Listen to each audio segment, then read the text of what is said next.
big news about our 2025 World Tour. / Australia-New Zealand tour. That's the world, baby. That's our oyster. We have sold out a bunch of the shows, and if you've missed out in Perth or Brisbane, fear not, we've added some extra shows. So you can go to our website, dogoonpod.com, and soon we'll be in Hobart, Canberra, Sydney, Adelaide, Perth, Auckland, Wellington, and Brisbane. Can't wait. Can't wait. AI had the time of my life. AI never felt this way before. From building timelines to assigning the right people and even spotting risks across dozens of projects, Monday Sidekick knows your business, thinks ahead, and takes action. One click on the star and consider it done. And I owe it all to you. Try Monday Sidekick. AI you'll love to use on Monday.com. If you're a maintenance supervisor at a manufacturing facility and your machinery isn't working right, Grainger knows you need to understand what's wrong as soon as possible. So when a conveyor motor falters, Grainger offers diagnostic tools like calibration kits and multimeters to help you identify and fix the problem. With Grainger, you can be confident you have everything you need to keep your facility running smoothly. Call 1-800-GRAINGER, click Grainger.com, or just stop by. Grainger, for the ones who get it done.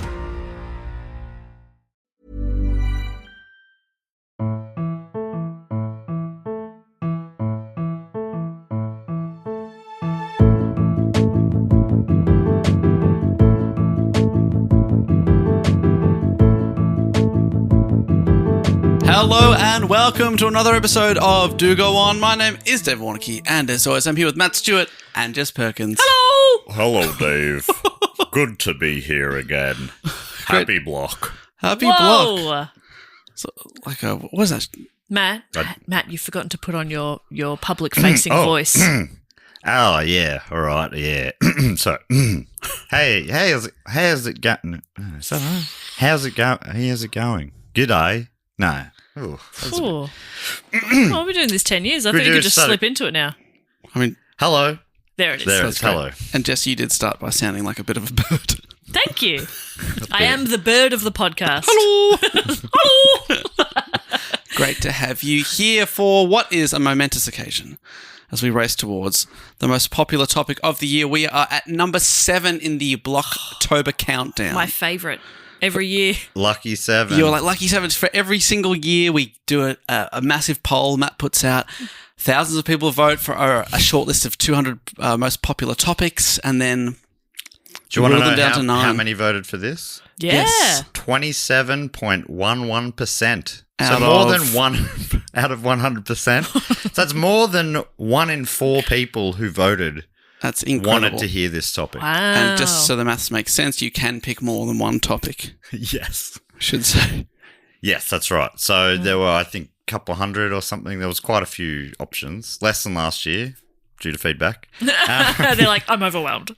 And fair. But yeah, so you could vote for as many as you like, but the winner, I can reveal the winner had 32%. Oh. So, it was right up there, the pointy end. Exciting. Exciting to hear that the winner is almost 1 in 3 people wanted to hear it. Yeah. It's going to be big. So one of us will find it interesting because there's 3 of us. 1 in 3 people want this. Right, now the 2 will just have to fucking shut up and tolerate it. And unfortunately for this topic, this is only interesting to 1 in 4 people. So all 3 of us will zone out. There is if you want to take the, the glass half full approach, then the majority of people did not want to hear this episode. But we'll soldier on. That's not even taking into account the majority of the world that didn't even bother voting. Yeah. No, not quite the majority. I think just over half of the world did end up voting. So. No, it is very, very exciting, and these topics are always interesting. I think at this point, sorry, the way you said interesting makes it sound like they're not interested. It's sort of when your mum says that the show that you did was, you looked like you're having fun. No, it was because I was going to say exciting, but I remember this topic is probably not one you'd describe as exciting, but it is an interesting historical event. Exactly. I feel like at this point, because we've been doing block for a while now, the block topics we end up doing are sort of ones where people go, they haven't done that already? Yes. They're like, they're big topics. There's maybe well-known stories or very obscure ones. And when it's the well-known ones, it's like, oh, I would have thought you would have done that by now. Oh, my goodness. And we're excited to have the chance to do them. And today, this is a famous story from history that you might not know the ins and outs of. So that's what I've dived into. Now, we always start with the question. We kind of know this is the only time of the year where we know what the other people are going to report on, though you might have forgotten because we divvied this up a few weeks ago. And it's me we're talking about. Yes. He was pointing at me when he said you might have forgotten. Yeah, well, he also just heard me say exactly how many people voted for it. So I got a fair idea. And Matt is he's obsessed with this poll. Were you I refreshing live for every 8 seconds? You refresh the poll. Block is, I don't even know where I begin and Block finishes. Yeah. We have become one. I think your life began at Block. Yes, that's right. Yeah. Some people say it begins at conception. Not me. I say it begins 1st of October. You were alive for 400 years before you really existed. Yeah, exactly. What do we? What is this? The 9th block? 8th? 7th block? I don't know. I reckon we did it pretty early on. First block? First block? Did we do it fairly early? I think so. Maybe about the 3rd year of the podcast. Wow. So this could be 6 or 7. I'll find out in the next couple of weeks. Yeah. Well, we will let you know. But the if people don't know, it's basically we collate the most requested topics, put it into a huge poll, and everyone can vote. And you can vote for as many topics as you like. I want you guys to stop saying huge poll. I know. Okay. You want us to? Yeah, I don't. Every time you say it, I want to laugh. Okay. Permission. Well, to me, it's not funny. It's Block. There's nothing funny about Block. Yeah. Okay, let us get into the topic. So I've got a question that will lead to the topic, and that is you can buzz in, and I think you'll be able to get this one. Even me. Yep. Probably. I mean, God, I don't want to I'm dumber raise than you think. No, it's because it is geography based. That's why I'm a bit worried. And I think you've spent so much time with me that I've endeared myself to you. So you like me. Yes. So, but I think that has blinded You like me? I think that has blinded you to my stupidity. I want you to be better. Don't we all? I round you up in my mind. No, so it is a geography based question. It simply is, what is the capital of China? Beijing? Jess, you want to have a... I want to say it with as much confidence as Matt did. Beijing? Beijing is correct, Matthew. Well done. Good job. Were you similar to me, like, probably Beijing? Yeah, I mean... Is this a trick question? Yeah, exactly. Because there are, like, it feels like it's 50-50. And there are countries... Australia's got an obscure Totally. capital. America, a bit obscure. Probably people would think New York instinctively. I always get Canada and New Zealand. Like, I confuse them. And Ottawa? It's not... It is Wellington. Yes. But they're both sort of, again, not what you'd think it would be Auckland and Exactly. Toronto. Yeah. They're the biggest population Whereas centres. London is the capital. Yeah. Yeah, Paris. Yeah. So, jeez. And yeah, we've got Canberra. Yeah. Whereas, Beijing is what you kind of expect. But Yeah. also, I wouldn't have been surprised if it was something else. Exactly. Well, you are correct, because today we are talking about the 1989 Tiananmen Square protests and massacre. Oh, cool. So much like the 9th block topic that had disaster in the title, this one has massacre in the title. Yes. So that bodes well for the vibe. Yes. Unless, there was a soccer game after that, one team won by a lot. Yeah, and that's the kind of massacre It was you like want. 8-0. Oh, it was an absolute massacre, that's Yeah. 80-0. 80. Wow. Oh. Whoa. Whoa. Unheard of. Yeah. I mean, did the other team even turn up? No. There were results like that when Australia used to play in Oceania. It'd be Australia versus a little island nation, and you got some hectic scores. People are, oh my God, how do they do that with their feet? Well, you like to grab the ball. That's just nice to be here. This one, amazingly, so like Matt said, nearly 1 in 4 people, or just over 1 in 4 people voted for it in the big countdown. But it's only been suggested by one person in the history of the show. And a big shout out to that person, Jacoby DeAngel. Oh, Jacoby. From America. Jacoby's made some great suggestions in the years. Really has. Really has. And this is one of those stories that from history, it's obviously big. I'm sure we know the photos. Mm-hmm. No, maybe, like the images around it, but do you know much about the story of Tiananmen Square? What happened probably not, yeah. over those days? Well, I'm going to try and give it some context. Great. Australia beat American Samoa 31-0 in April 2001. In what sport? Soccer. And that was us. So, imagine if a really good team played them. Yeah, jeez. Oof. Okay. When you said when Australia plays Oceania, I thought we were going to suck. No, we were like the big In soccer. giant in soccer in Oceania. But we moved to Asia and we're still like We're okay. an upper, it made sense. The Australian men's team qualified for the World Cup. Is that right? Is that a that done is deal right. now? So now New Zealand is like the big fish in Oceania and they tend to qualify. So, yeah, 2 of the spots in this 32-team tournament are Australia and New Zealand for like 4 tournaments in a row, which doesn't sound exactly right. But, okay. FIFA is a well-run organisation. I think we heard that on a previous episode. Exactly. Never had any cloud hang over it ever. So we've got to go back a couple of decades, or a decade earlier. On the 9th of September 1976, Mao Zedong, founder of the People's Republic of China, the PRC, and the chairman of the Chinese Communist Party died at the age of 82. Now, this was a huge deal in China, where Mao had been the leader of the country for 27 years and leader of the Chinese Communist Party for 4 decades. And the country observed a week of mourning, and his embalmed body lay in the Great Hall of the People, a state building situated to the west of Tiananmen Square in Beijing. It's estimated that more than 1 million people, including diplomatic envoys, leaders of foreign communist parties, and foreign nationals in China, filed past Mao to pay their final respects. 1 million. 1 million people walked past. How many That's do you reckon a long I'd get? queue. 500,000? Do you reckon? That's pretty good. Would you Yeah. guys? You're half would you a Mao visit? Zedong. I'd walk past. As in, you just walking the dog, or? Yeah, I'd pop my head in. Like when you go past and you go, auction. Yeah. I want to see inside this I'll have a house. look. And if Yeah. it's like everyone's at the same time, I'm not standing in a queue of 500,000 people. That's Yeah, fair. No, I'd want a that's thing fair. where like you get a text saying 5 minutes, your spot's coming up. Yeah. Yeah, okay. That's what I do for you, but I I'm not appreciate lining up. No, that's fair enough. Come and on. I wouldn't want you to. I hate to queue. It just wouldn't be respectful to you. That's right. Thank you. You'd prefer me to sleep through my alarm. I want you to be rested. Yeah. Yeah. She's in a better place now. Yeah. I'll visit the grave. That'd be right. Maybe. Maybe. I'll get around to it. Over in Tiananmen Square itself, a giant painted portrait of Mao had hung since 1949, and it was briefly replaced with a black and white portrait to commemorate his death. But the colour version of the painting went back up, and 13 years after this event, after his death, this portrait would witness thousands upon thousands of students and other citizens protesting against the very party that he had led, leading to a brutal crackdown. But how did we get here?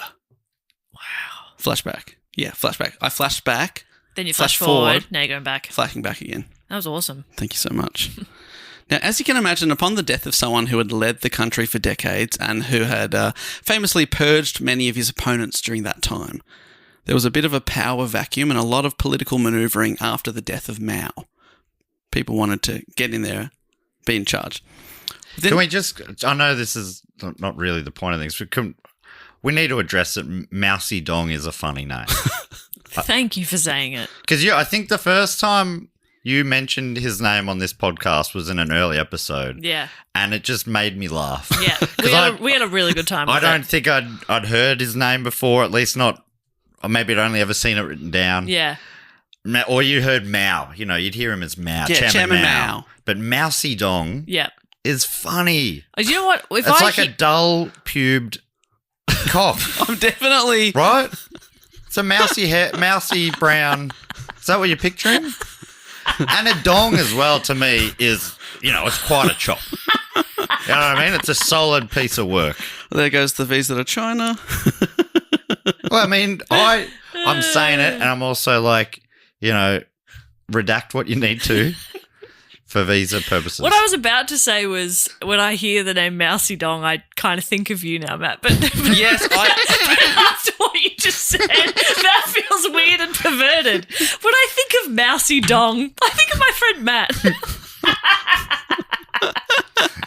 That's really Mousy sweet. brown pubes on an absolute chop. an absolute chop. Yeah, well, a real weighty sort of Yeah. honk. The kind of thing honk when it comes. Like, you don't want to be anywhere near that. Wow. When it's coming out, it's coming out with some force. And I'm not saying that, to me, that's nothing to do with him or anything like that. It's just that's what the name evokes to me. Correct. Okay. Correct. So, And I don't want to speak for Mao Zedong, but I don't think he's the kind of person who would police people's thoughts or the things that they say. Yeah.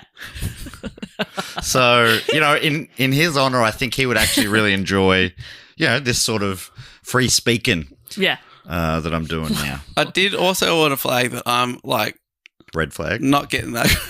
I'm not very good at pronouncing a lot of these Chinese names. Sure. I have looked up pronunciations. I watched a professor on YouTube try to explain how to, because it's tonal languages they have in China. Yes. And I think Mao Zedong. And I've heard Mao Zedong. Okay, well, see, What do you that's think of way that? less funny. Yeah, but even great. that, I'm butchering. Yeah. Right. Well, if you went with that, then, you could have avoided You could have avoided all of this. my brain dump there that probably and we could have been has allowed lost us quite a into few China listeners. at some point in the future. Yeah, maybe lost us a few regular listeners, but gained us a few listening in government headquarters.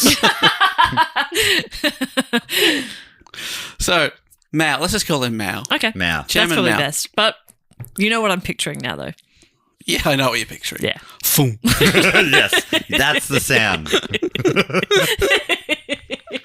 So, with him gone, because he'd been in charge for a long time, and he'd, like I said, purged a lot of opponents and people who had opposed him in any way. Wait, hang on, what? He disappeared people, did he? Yeah, or demoted them, sent people to prison or to just away from the party. Within a couple of years, it was a messy time after Mao left. Yeah. Yeah. But within a couple of years, Deng Xiaoping had emerged as the paramount leader of the People's Republic of China. And he is widely regarded as, quote, the architect of modern China. Deng Xiaoping.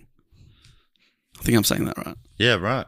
Or, So more so than Mao Zedong, he's this next guy. So he took what was already there and he made it what it is now? Because it has changed quite a bit, I guess. yes, and I'll talk about that, the differences between how he shaped the country versus as to what it was like when he took it over. So it wasn't a smooth ride to the leadership. Deng had been active in the Chinese Communist Party for decades and had key roles in the party, but had twice been purged by Mao and was exiled to work in a tractor factory for 4 years. Wild. Like the work ethic and just like the belief in climbing the ladder Yeah. to get purged twice and work your way back up. Yeah. Obviously, he sort of believed himself to be king-worthy or whatever. And well, it must be a great political operator because he outmaneuvered his rivals, including a group called the Gang of Four, led by Mao's widow, Chang Qing, and Deng became the country's leader in 1978. So from 1966, just to go back a little bit more, until his death, Chairman Mao had been responsible for what is called the Cultural Revolution, which The Guardian describes as, quote, a decade-long period of political and social chaos caused by Mao's bid to use the Chinese masses to reassert his control over the Communist Party. The Guardian continues, Mao saw his latest political campaign as a way of reinvigorating the Communist Revolution by strengthening ideology and weeding out opponents. It was a pretty tumultuous time in China, I must say. Schools and universities were closed. Churches, shrines, libraries, shops and private homes were ransacked or destroyed. Gangs of teenagers in red armbands and military fatigues roamed the streets of cities like Beijing and Shanghai, setting upon those, quote, with bourgeois clothes or reactionary haircuts. Oh, wow. Oh. And quote Oh, unquote... you'd be fucked. Dave. Oh, I was thinking Dave. That quiff. Do you think this is a reactionary? It does look like I'm shocked. Yeah. That's a reaction. That's one of the reactions you can have. You can't have that. Hair down. Hair down. Jeez, that's a powerful government. Yeah. They can command your hair down. Yes. Well, I think in North Korea they have an approved list of haircuts. Mm-hmm. And I don't know if the quiff or the long mullet that you often rock, Matt, are on the list. So I don't know. We'd have to pick something else. Mm. Well, that's why. I mean, I wear hats nearly all the time. So who knows what's going on under here? Could What be are you hiding? What's in there? It's like my hair's quiffed into a middle finger, Yeah. like, which is badass. You're such a bad boy. That is real tough stuff. Yeah. Yeah. Some people have a tuft of hair. I have a tuft of hair. You have to keep wearing a hat because your hair's been too sexy lately. Yeah, that's true. It's looking too good. I've started shampooing and conditioning. Whoa, okay, Miss Fancy Man. Whoa. He's had a bit of the Hugh Grant foppishness to him lately, and I think the hat needs to stay on. I can't concentrate at work otherwise. Well, I've been started cutting my own hair again, so I think that's the Hugh Grant. Yeah, effect. just like you. Yeah. Just like you. So back to The Guardian, the Cultural Revolution crippled the economy, ruined millions of lives, and thrust China into 10 years of turmoil, bloodshed, hunger, and stagnation. As many as 2 million people died. Wow. So things weren't going well for China. Jesus. 2 million. So in the late 70s, the new leader, Deng Xiaoping, proposed the idea of Bulan Fangzheng, which roughly translates as bringing order out of chaos, to correct the mistakes of the Cultural Revolution. He launched a comprehensive program to reform and open up the Chinese economy. Within several years, the country's focus on ideological purity was replaced by a concerted attempt to achieve material prosperity. So they wanted to make the country rich. Which is quite different. Is that a change? Before they were like pretty happy with just getting by? It's more like they wanted everything beforehand was focused on the party and the, like I said, ideological purity of the Communist Party. And that was a bit like, okay, let's just make some more money, get a stronger economy for our growing loosen country. things up a bit. Yeah. And boy, did they materially prosper. The speed of China's transformation in this period from one of the poorest countries to one of the world's largest economies is unmatched in history. Wow. They got very rich very quickly. What do? They bought Bitcoin early or something? Yeah, that's right. It was like a cent a coin. Whoa. And now it's worth, what, 10, 15 cents? As far as I know. Last time I checked, 1976.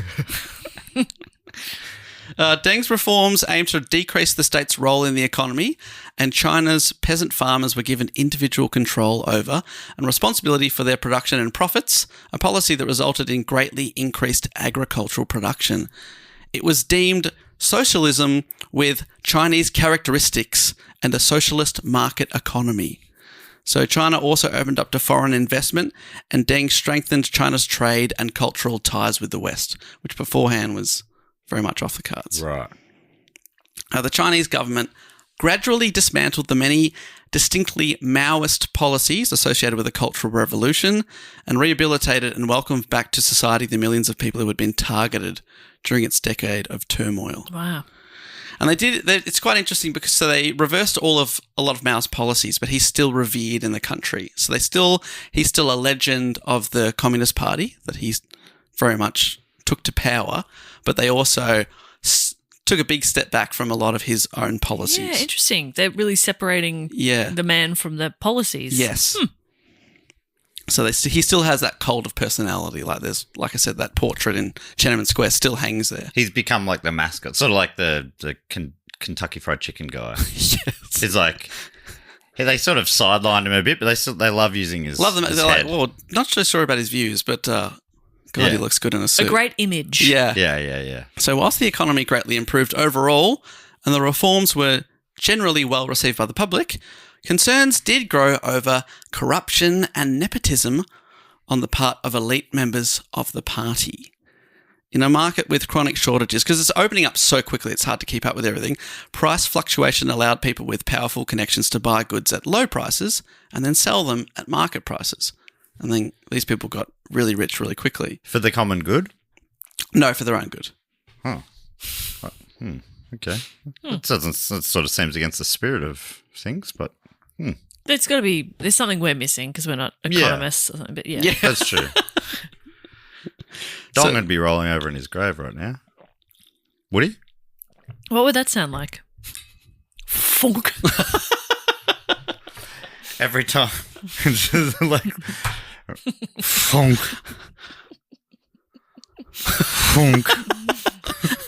It's coming back again. There it is. Are we putting our lives in danger? It's hard to know. We'll leave that up to AJ. I think he's more worldly than us. I think if we start to get death threats, if people see that this episode's been taken down, they'll know it hasn't gone well. Why. I'll say, if anyone's listening, from anywhere powerful or anything, we're talking, we're having fun mucking around. This is what it is. AJ is the one who decides what goes out. He'll edit. It's sort of up to him what gets edited out, what doesn't. Yeah, let me know. He's really the ringleader. I can give you details of his whereabouts if you need. Where does actors? Yeah. Come on. He's the mastermind. Yeah. So there's this thing going on where some people are making great amounts of money by buying low, selling high. So this double standard, and the people that are making the money are very high up. So this double standard and growing disparity, not surprisingly, led to some growing discontent. This is from Wiki Now, which is a great website I found about the history of China. Huh. Wonder what's the name Wiki come from? I actually didn't translate that. Sorry. Oh, it's probably a character-based thing. Cool. Yeah. Maybe it means like information or something. Yeah, I guess probably does. Gotcha. Like Information.org. Yeah. Yeah. Great. There was the Min dynasty. Was there the Wick dynasty? Wiki? That sounds right. Wiki dynasty. Yeah. That sounds right. Dynasty, the information. I can't remember what year that was, but it rings a bell. No. Well, you remember what the other years were? Like, Yeah, of Min course. dynasty and stuff? But Dave's in the middle of a report, so I hate to interrupt. Yeah, pretty cool. Well, don't worry. Matt will take a note. We'll circle back to this. So, from Wiki Now, in 1988, the party leadership under Deng agreed to implement a transition to a market-based pricing system. News of the relaxation of price controls triggered waves of cash withdrawals, buying and hoarding all over China. The government panicked and rescinded the price reforms in less than 2 weeks, but there was a pronounced impact for much longer. Inflation soared. Official indices reported that the consumer price index increased by 30% in Beijing between 1987 and 1988, leading to panic among salaried workers that could no longer afford staple goods. They've tried to have these economic changes, but the market has panicked. And now people are wondering, can I afford to buy things to support my family whilst inflation is soaring around them?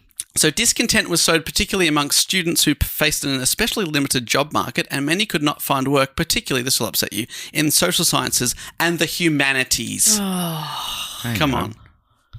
That's we're all human. Yeah. Humanities. I'm a manatee. You're a manatee. Well, that's why you and me together are humanities. You're our offspring will be. When we finally figure out how to make I them. know. We're always like, we had quite a few goes at it. We don't know which bibs go where and which bobs, There's nooks, there's crannies. We can't figure it out. You always end up in opposite corners of the room. Yeah. So many options. Is this right? Is this doing anything for you?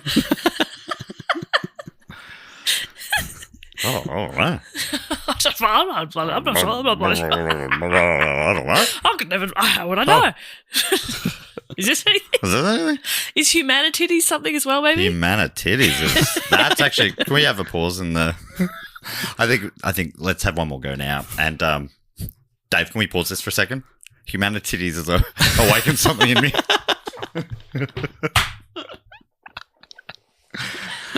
So, is that okay if we? You need 5? Yeah. Yeah. Could you step out? 5 should be plenty. Make it 3. Private companies also no longer needed to accept students assigned to them by the state, and many high-paying jobs were offered based on nepotism and favoritism. Oh, so previously it was like you're allocated students. Yeah, the government was just in charge of everything, basically. They'd say, you go there, you go there, you go there. And they're like, all right, we're trying to be less involved so that you can all do whatever you want, and then we can grow some business. But then without that, people start perfect, going, I'll hire my son. yeah, great, I'll have him. I've got a high-paying job. Great, I'll have... my other son. Yeah. Oh, I've got a third son. Oh my God. I'm so glad I had all those sons. Yes. Get him in. Some of them he's renaming as well. It's just the one son. It's like, oh, no, this is a totally different guy. Yes, his son's This one's Barry. The other one was Barry. No, you didn't let me finish. Borry. Barry. This one's Borry. This is Barry Borry. This is my boy, Borry. My company has 3 CEOs, Barry, Borry, and Barry. There he is. There he is. I mean, there they are. There they are. That's one of them. Go out of the room, get your brother. One at a time, though. I don't like seeing you in the same room at the same time. It's one of my weird things. What if a missile was to strike this room? I couldn't lose all my boys at once. That's right. Barry, go get Borry, or whichever the fuck one you are. Yeah. Deng Xiaoping, he's the one that brought in the one-child policy. Right. And now I'm starting to see why. Because Barry and Borry. Barry and Borry. Yeah. Yeah. Again from Wiki, facing a dismal job market and limited chances of going abroad, intellectuals and students had a greater vested interest in political issues. So before this, you're like, well, no matter what we do, it doesn't change. So, you're in the system and I guess it works to a certain degree. But now then they're not getting jobs and they're like, well, I'm missing out. So I'm going to take more of an interest in my future, and that means getting more involved in politics. So all these things are confluating together to make this Ooh, the beautiful background. word. Right? Confluating. Right? Assuming He it said is it. one. He looked down. I went, oh, God, straight over to Matt. Like, did you hear that? Confluating. Holy Is shit. it a word? I'm not panicking No, here. no, that sounds fantastic. If it isn't, it is now. That was gorgeous. Because conflating is a word that sounds like it but means a different thing. Is Yeah. that right? No, it is conflating. I should have said conflating. No, that's what you said. No. Thank you. Yeah. That's what you said. Well, Move on, everyone. I thought, to be honest, confluating sounds better. I agree. Should we I'm more impressed by I that. said if it isn't a word, it is now. speak to the Prime Minister Can about I this? just Let's have a chat. remind you that language is fluid? Yeah. Thank you. Okay. Great. Confluating. So they're all confluating together as I go back to the script. With the Chinese Communist Party, a deep chasm formed in the central leadership about how to address all of these problems. The party's socialist ideology faced a legitimate crisis as it gradually adopted these capitalist practices. Some wanted to become more liberal and pushed for more reforms, whereas others favoured going back to the hardline party of the past. So it's funny that even in a system that only allows one party, there are factions. Yeah. Yeah. That is it is basically a two-party system, but they're all just in They're the all one part party. of the one party, yeah. The general secretary of the party, Ho Yaobang, was seen as a reformer. Reformer Pilates. Yes. That's hard. Is it? Is that the hot one? It's the one on the little machine. Oh, the machine, the stretchy Yeah, thing. it's called a reformer. Yeah. Reformer. No, sir, somebody I hear you move down. Somebody land. I need you move down. Thank you. That's how you remember. Ho. This is like, it's dangerous to pick the wrong team in something like this, right? It's you want to make sure, if you're a coward like me, who's winning, Who's gonna? Yes. because that's who I'm Yeah, backing. I don't want to be purged. That's with who the I've others. always- Because it feels liked. like, yeah, the rest will be purged. Yep. And you would be correct. So Ho Yaobang was the general secretary of the party. He was notable for his liberalism and the frank expression of his opinions, which sometimes agitated other senior Chinese leaders. He was one of the first Chinese officials to abandon wearing a Mao suit in favour of a Western business suit. And when asked which of Chairman Mao's theories were desirable for modern China, he reportedly replied, I think none. Ooh. Should have probably said, like when you can't think of any, you say, I don't know. I thought, I really liked how he got up in the morning and he really had a go. Yes, I thought. Yeah. I really liked how he was a deep thinker. Yeah. He had a real stick-to-itiveness. Yes. I mean, you might not like the way he went about it, but you can't deny he got the job done. Yeah. Yeah. Yep. Can't deny that. Yeah. You can't deny it. Longevity. Yeah, Yes. exactly. That's an attribute I aspire to. Yeah. See, this guy needed a little lesson in Bit of PR. yeah, bit of PR, bit of PR. diplomacy. Yes. According to Britannica, when he became secretary, he oversaw the purging of unrepentant Maoists and corrupt or incompetent members from the party and replaced them with younger, better educated people. So because he's from the liberal side of the party, now Mao's gone, he's like, well, we've got to get rid of these hardline people that want to go Right. back to the way it was. And when you say get rid of, I think just in this case, getting fired. just fired them. Yeah. Yep. So he favoured political. Not a bad result. Yeah, considering how things might have been Unless done. you're talking from a cannon. That's just a quick way to get home. Yeah. If you live far, That's true. Oh, avoid the traffic. just cannon home. When is that technology coming in? Come on. Come on. Yeah. I was promised this as a boy. Oh, I'm sick of peak hour Flying traffic. cars? Yes. Commuter cannons. Every suburb should just have one big net. Yeah. Fire me over that way. Great. But it'd still be peak hour where you'd be landing on other people in the net. Oh, true. Like back in when was Robin Hood days? Because Kevin Costner Robin Hood, they definitely catapulted people. Yeah. Like, I'm pretty sure Christian Slater got catapulted. Well, why don't we just... And that was hundreds of years ago. Yeah. Yeah. What about like... It definitely happened. Yeah. Like the Harry Potter flu powder system where we just use all... Because we all have a fireplace. Oh, you're thinking magic. Oh, yeah, that was magic. Interesting. Yeah. Well, no, I think, why not use magic? Yeah. If it's available, why not use it? It does feel, people are like, oh, no, I don't want to use magic. Yeah. Why not? Why not? It's available and it's free. Yeah, hardliners, you know? And it means, instead of sitting in traffic for 45 minutes, I'm home in 30 seconds. But this is the problem with the fossil fuel industry. They're too powerful. Yeah, they keep magic suppressing down. Magic. Yeah. Yeah, they buy the copyright for magic and then they lock it in a safe for 100 years. Yeah. It's renewable and they hate that. Yeah. Oh, I can't monetize this magic. Oh, it's all airy-fairy. Yeah. Unbelievable. To them, if you can't dig it out of the ground, it's not where the hoot. Okay, how's this going? I think really well. Okay, great. So that's Ho Yaobong, who's pushing for more reform. Right. Ho Ya Bong, fantastic. Incredible. Fantastic name. And again, Bong is Bong is so good. strong. Ho Yao? it's more of a bung. Bung. Oh, Bung's way less good, to be honest. It still sounds great, but I don't think it's a less positive word. But it gives Beavis and Butthead vibes, don't they? Yeah, Say bung. Bungholio and stuff. Yeah. TP for your about that a long bunghole. Or Mr. So- Bungle. Oh, yeah, Mr. Bungle. So he's pushing for further. He's like, this is great. Let's open up even more.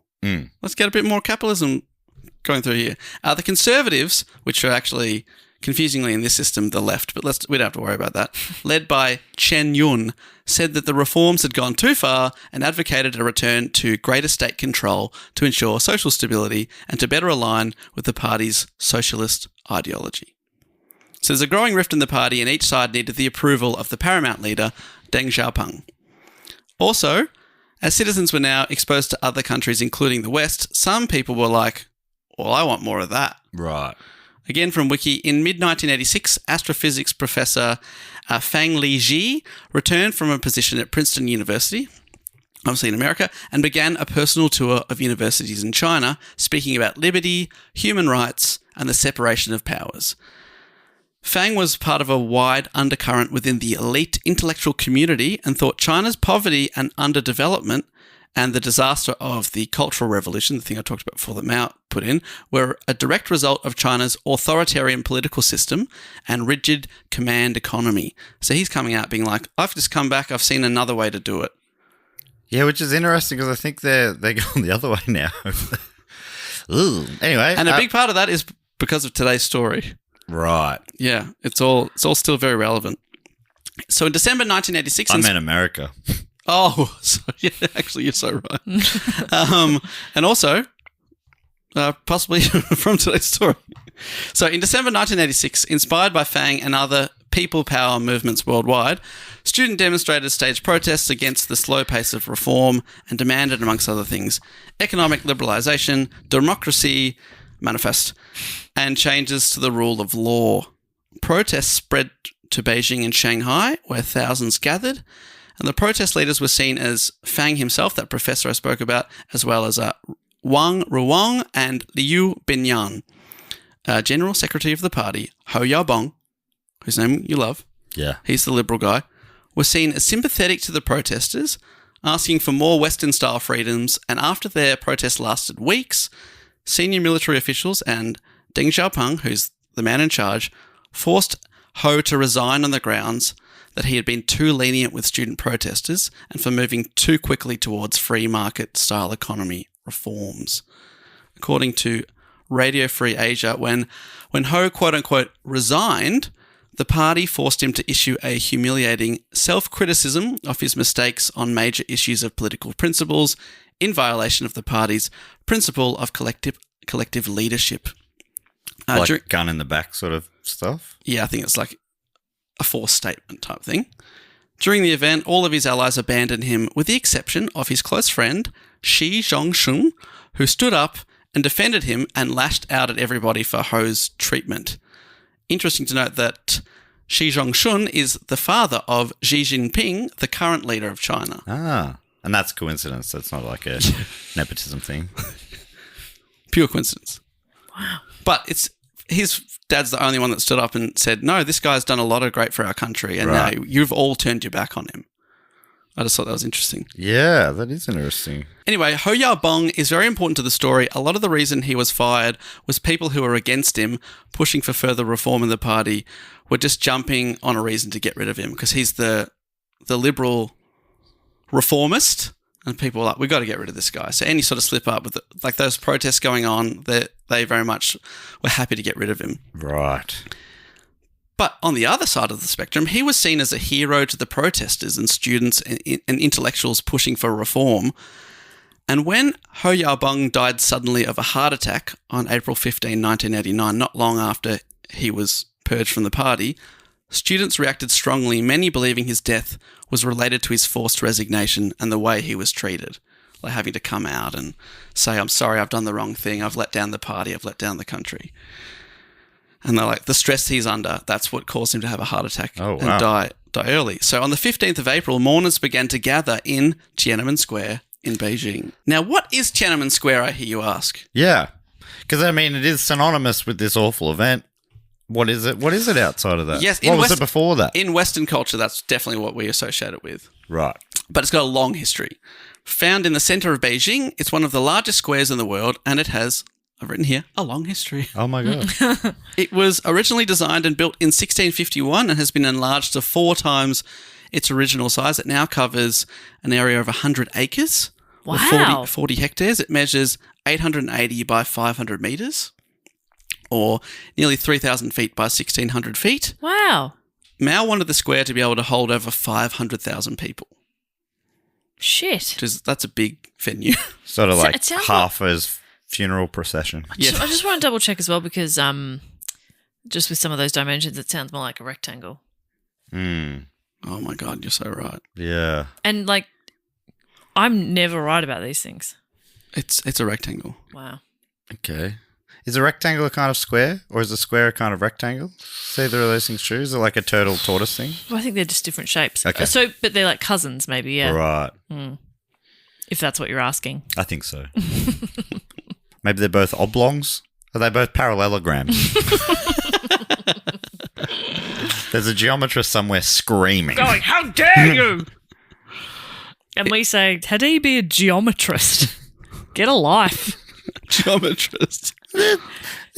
Do something that fucking helps people. You nerd. What? You don't think... Come here, I'm going to bash you. I'm a jock. You are, yeah. Well, don't bash me for saying they're both quadrilaterals. Okay, thank you. Come here for your bashing. Come here. Mate, Don't fight it. Can you step out for a few minutes? I need to bash Dave. It was cemented over in 1958, so now it's all cement. The square is quadrilateral, Okay. oblong, is directly next to the Forbidden City, a massive imperial palace complex commissioned in 1406 by the Yongle Emperor of the Ming dynasty. But you knew that, Jess. Of course, obviously. You know, you're very familiar with the Ming Yep. and their dynasty. And what years that was. Yeah, 1406, definitely here. Yep. It was so named because access to the area was barred to most of the subjects of the realm. That's why it's called the Forbidden City. Government functionaries and even the imperial family were permitted only limited access. The emperor alone could enter any section at will. And I think it famously has 10,000 rooms. Okay. That doesn't Like seem bedrooms, super or- efficient.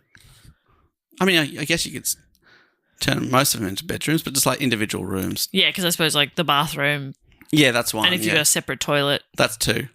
the toot's its own room. Yeah, 9,000 of them So are half room. 9,000 of them are toots. The toot room. That's why the king's the only one that's allowed to go in there. Yeah.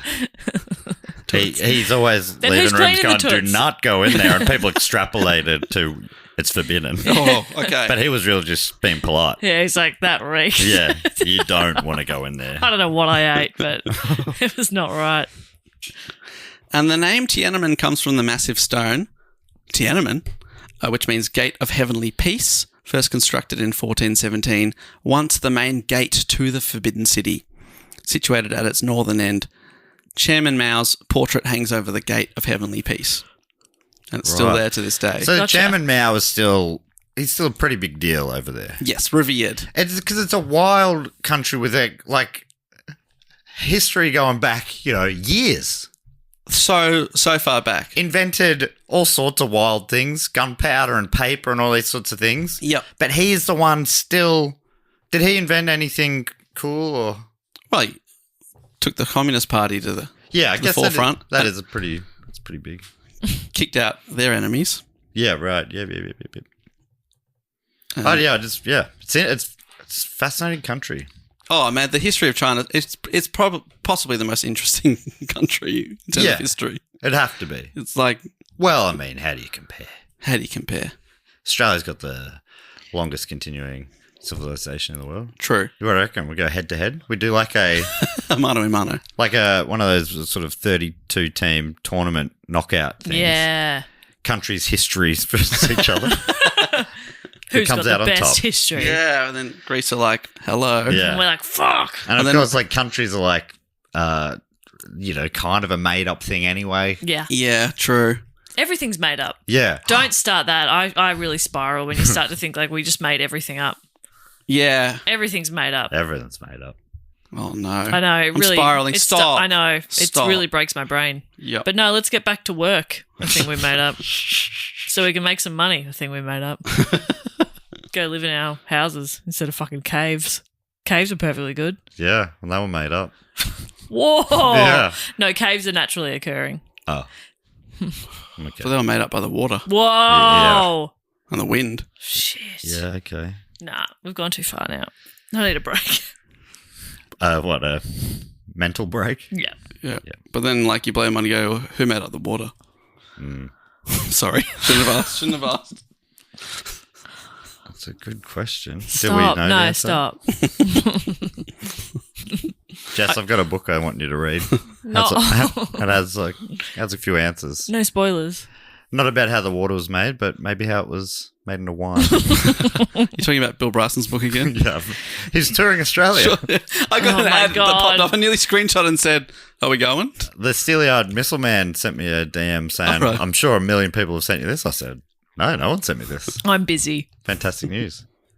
I'm busy. I think it might be February. Yeah. I'm busy. I should look at tickets. If anyone wants to get me a Christmas present. Ooh. No doubt it's already sold out, but Oh, yeah. He'll add extra The shows. Bryce Cakes. heads. Yeah. The Bryce. I don't know how many more opportunities you'll have to see Bill Bryson in concert. That's right. With the Melbourne Symphony Orchestra? Is that I correct? assume so, yeah. How old is he? I think he's 70s. Okay. Let me I'm look seeing him up. Dolly and she'll be 79. Right. Nice. Yeah, Bill is 73, so he's still got time. Yeah. Yeah. But you might have to start going to Vegas to see him. Yeah, that's true. He's opening for Wayne Newton. Dad. So Britannica describes the features of the square because there's also a bunch of buildings there. There's a monumental museum complex on the east side of the square is the National Museum of China. Then there's the National Museum of Chinese History, dedicated to the Chinese history from its earliest beginnings up until the Chinese Revolution. Like we're talking about, a very, very interesting country.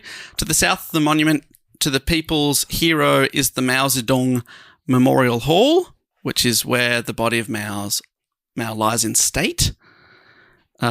Farther south is the front gate. What does in state mean? It just means like on display sort of thing. I actually don't know if he's on display, like Lenin or something. John. Yeah.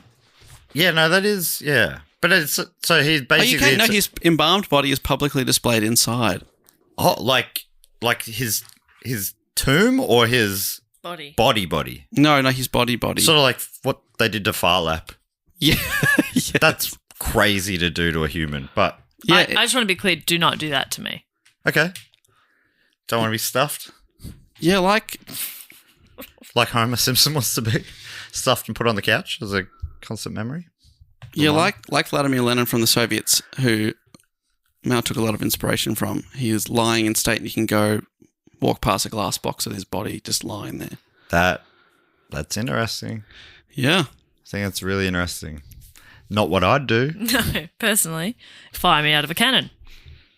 What is it? Do you know what Mao Zedong believed like afterlife style? No, not sure. Question without notice. Come on, I mate. think they got rid of all religion, so Right. So that's why I was like, there's no afterlife. I want to hang out here. Stuffed. yeah. Like it. I want to live out my life, as I've always dreamed to be, as an exhibit. Oh, when you put it like that, Yeah. something to be admired. Yeah, yeah. Yeah. You know, have a little plug that says, you know, like a short paragraph Oh, about I your like life. that. Yeah. Oh, God, how would you summarize my life? Too hard in it. One paragraph. Yeah. Oh, you couldn't capture the nights I sit on my couch. Incomparable Yeah. Jess Perkins. Thank you. Yeah. That's nice. That's nice. She smelled better in life. Mm. Hopefully that's true. Yeah, I Yeah, hope yeah. so too. Yeah. This smell isn't. Don't focus on the smell. It wasn't like this in life. Yeah. Let's not get bogged down in the smell. Honestly, like really, day to day, didn't really notice the smell Yeah. about it. You know what I mean? Not noteworthy. Neutral. Yeah.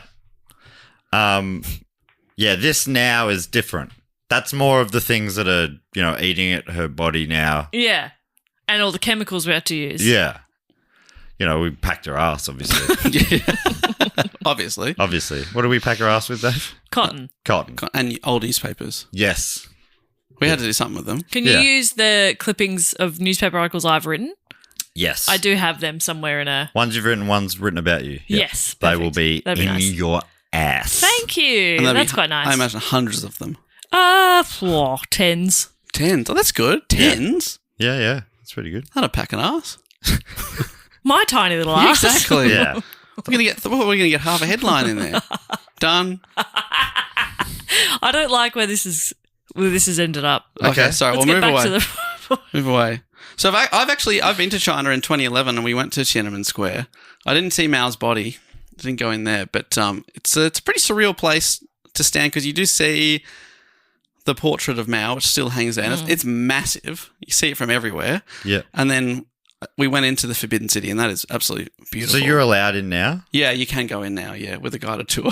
They really need to change that name. Yeah. Yeah, it's no longer forbidden. Now it's one of the most famous Kind tourist attractions. of like takes away some of the sexiness, doesn't it? Mm. When it's no longer forbidden, you're like, no, Oh, okay. that's all right, I guess. Yeah.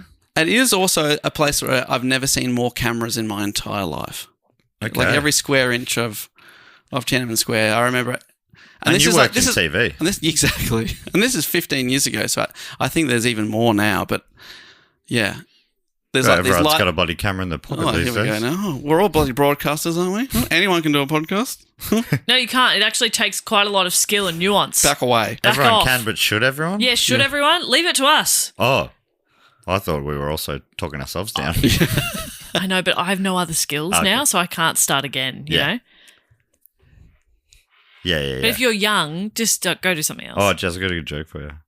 I think I just came up with it. This will be really This good. will be really This will good. be Hold really on, hold on. good. Are we recording? We're recording? What's the collective noun for a group of white men? What is it? Oh, no, sorry, I don't know. Is it a podcast? That's actually really funny. That's pretty funny. That is funny. Yeah. That is funny. And that's what sets us apart. We also have a straight white woman. Thank goodness. Thank Finally. goodness, Do okay? you remember when Alistair Trombley Birchall started a podcast about that joke? Just being like the strangeness of that joke being tweeted by people so often, like they just thought of it. Like it was like every hour a new person Yeah. tweeted it. Great zinger. That's great. And I never got offended by it because I'm strong. Uh-huh. I'm independent. Yes. Yep. I am woman. Yeah. I am strong. You are invincible. I am invincible. I am Australians. woman. That's Australian. Yep. How about that? I know. What a song. What a I song. am woman, hear me roar. The first I heard of it was a woman who looked like Homer Simpson driving past Bart when Homer had forgotten to pick him up from soccer training. As soon as you said that, woman, hear me roar. go straight to that scene. And then when I found out it was Australian, I was like, God bless Australia. Yeah. Helen Reddy. Helen Reddy. Yeah, she sure is. So, as well as my visit in 2011, Yes. the Square has seen a number of major events. Did you write that down? No, I've riffed that. No, you haven't. Come have a look. Did you? You Have didn't write that down? No, I've just written the squares that seen a number of major events, but I thought Dave, put myself in the story. That's really good. I've been there. I like that. It was a great segue back because we'd really gone off No, track you too. really had. Have you been there? Have you been to No, China? I have not. I've been to Shanghai. That was the first country outside of Australia I visited. Really? actually. Oh, and what did you get up to? Were you there for long? No, I was in there for like 4 nights. It was on the way over to the UK, and had a lovely time. That's a cool city. Like it's so cool, and like feels for like the future. The first time leaving Australia, so wherever I went, it was going to have that kind of heightened, Totally. over, like Yes. you know, it's dulled over time traveling, but Yes. early traveling was like, holy shit! I just feel like every sense of mine is pinging. It feels like your brain cracks open. Yeah. Yeah. It's amazing. And if you go to like Shanghai is one of the world's biggest cities, Yes. and then they have some of the biggest buildings, and everything lights up, and it's really And it's like, it was quite, the air was thick. It was just everything about it felt different to what I'd ever experienced. It was, I would have just been wandering around wide eyed, Yeah. taking everything. I loved it. So much fun. So cool. Remember spending so much money on a long neck of what is a very common beer over there, sending it back to Dad as a present, and it cost, I think it would cost like $100 in postage and that's stuff. so lovely. Worth it. And does he still have that beer? Yeah, he would have no recollection of that at all, I don't think. Do you want to spend $100 on one beer for you I love you, Dad. for a cheap Chinese Sorry. beer that you could probably get at Dan Murphy's? Sorry, name? Yeah. No, Bo- which one are you? Yeah, Bob? Yeah. Is it Bob? I can never remember. Barry and Borry? Barry and Borry. Don't forget Barry. My personal favourite. Yeah, of course. Because you came up with Bury. Yeah, Barry. that's right. So the square's seen a number of major events, including the proclamation of the People's Republic of China by Mao from the balcony of the gate that now bears his image on October 1st, 1949. It's basically seen as the country's town square. And the square also had a history before the 80s of being a place where students protested. In 1919, what was called the May 4th movement saw thousands of students gather to protest the government of the day, and this paved the way for the spread of communism. In 1976, the square saw what is referred to as the Tiananmen Incident, where thousands gathered on the traditional day of mourning, the Qingming Festival, in the square to mourn the death of Premier Zhao Enlai. The Gang of Four that I mentioned before, led by Mao's wife, Chang Qing, didn't like the displays of mourning and removed thousands of wreaths that were laid. This didn't sit well with the people, and thousands more turned up in the square to protest against the authorities taking away the wreaths. The Gang of Four sent in the militia armed with clubs to clear the square, and many arrests were made. And unfortunately, that's sort of a taste of what is to come in the future as well. Including then, so a lot of people were arrested, including then Vice Premier Deng Xiaoping, who was accused of planning the event, whilst he insisted that he was nearby only for a haircut. Oh. I mean, I was just getting my haircut around the corner. Best barber in town. Yeah. I mean, I had to come here near Tiananmen, obviously. To get my haircut. So guy. this is either true, and that is so unlucky, or it's a lie, and I love that kind of small lie. Yeah. What do you mean? I was Get a getting a haircut. haircut. Yeah. Look at this. Does this look freshly done to you? I think so. I think it When does. did I get that done? Thanks for the this compliment. morning. Thanks for But remembering. it's the kind of lie that's like, would he lie about a haircut? That's such a weird lie. And his hair does look pretty fresh. Yeah, it's hard to... I'm kind of rocking it. Hang on, and getting the tape measure out, being like, sideburns equal. Yeah, this is fresh too. Oh. So that's Deng Xiaoping arrested. Now, 13 years later, and now the leader, Deng Xiaoping was the powerful leader of the country, but trouble was again brewing in Tiananmen Square. This podcast is brought to you by Squarespace. Squarespace is the all-in-one website platform designed to help you stand out and succeed online. Whether you're just starting out or growing your business, Squarespace gives you everything you need to claim your domain and showcase your offerings with a professional website. Now, with Squarespace's collection of cutting-edge design tools, anyone, and I mean anyone, can build a bespoke online presence that perfectly fits their brand or business. Even me? Even you. I literally did with Squarespace. Fantastic. Maybe you started with Blueprint AI, Squarespace's AI-enhanced website builder, to get a fully customized website in just a few steps. Did you do that? Yeah. Squarespace also offers a complete library of professionally designed and award-winning website templates with options for every use and category. It's easy and intuitive, no experience required, as exemplified by Jess. Yeah. Squarespace also gives you everything you need to offer services and get paid all in one place, from consultations. That's how I pronounce it on purpose. From consultations to events and experiences, showcase your offerings with a customizable website designed to attract clients and grow your business. Get paid on time with professional, on-brand invoices and online payments. I also pause in weird places on purpose. He's also gesticulating a lot with his fingers. Head to squarespace.com/do-go-on for a free trial and to save 10% off of your first purchase of a website or domain. If you're a custodial supervisor at a local high school, you know that cleanliness is key and that the best place to get cleaning supplies is from Grainger. Grainger helps you stay fully stocked on the products you trust, from paper towels and disinfectants to floor scrubbers. Plus, you can rely on Grainger for easy reordering, so you never run out of what you need. Call 1-800-GRAINGER, click Grainger.com, or just stop by. Grainger, for the ones who get it done.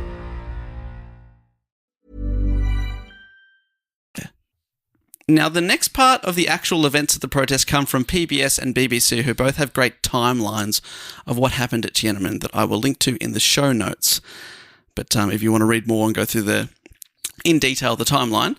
So on April 15th, 1989, Ho Yaobang died. Remember, he was seen as the liberal reformer in the Communist Party and had been ousted.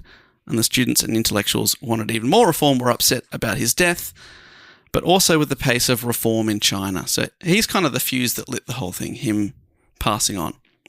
And within a couple of days, tens of thousands of university students began gathering spontaneously in Tiananmen Square, which is seen as the nation's symbolic central space. Like I said before, it's the town square. It turned into a protest, and in the name of Ho, they began calling for press freedom and other reforms.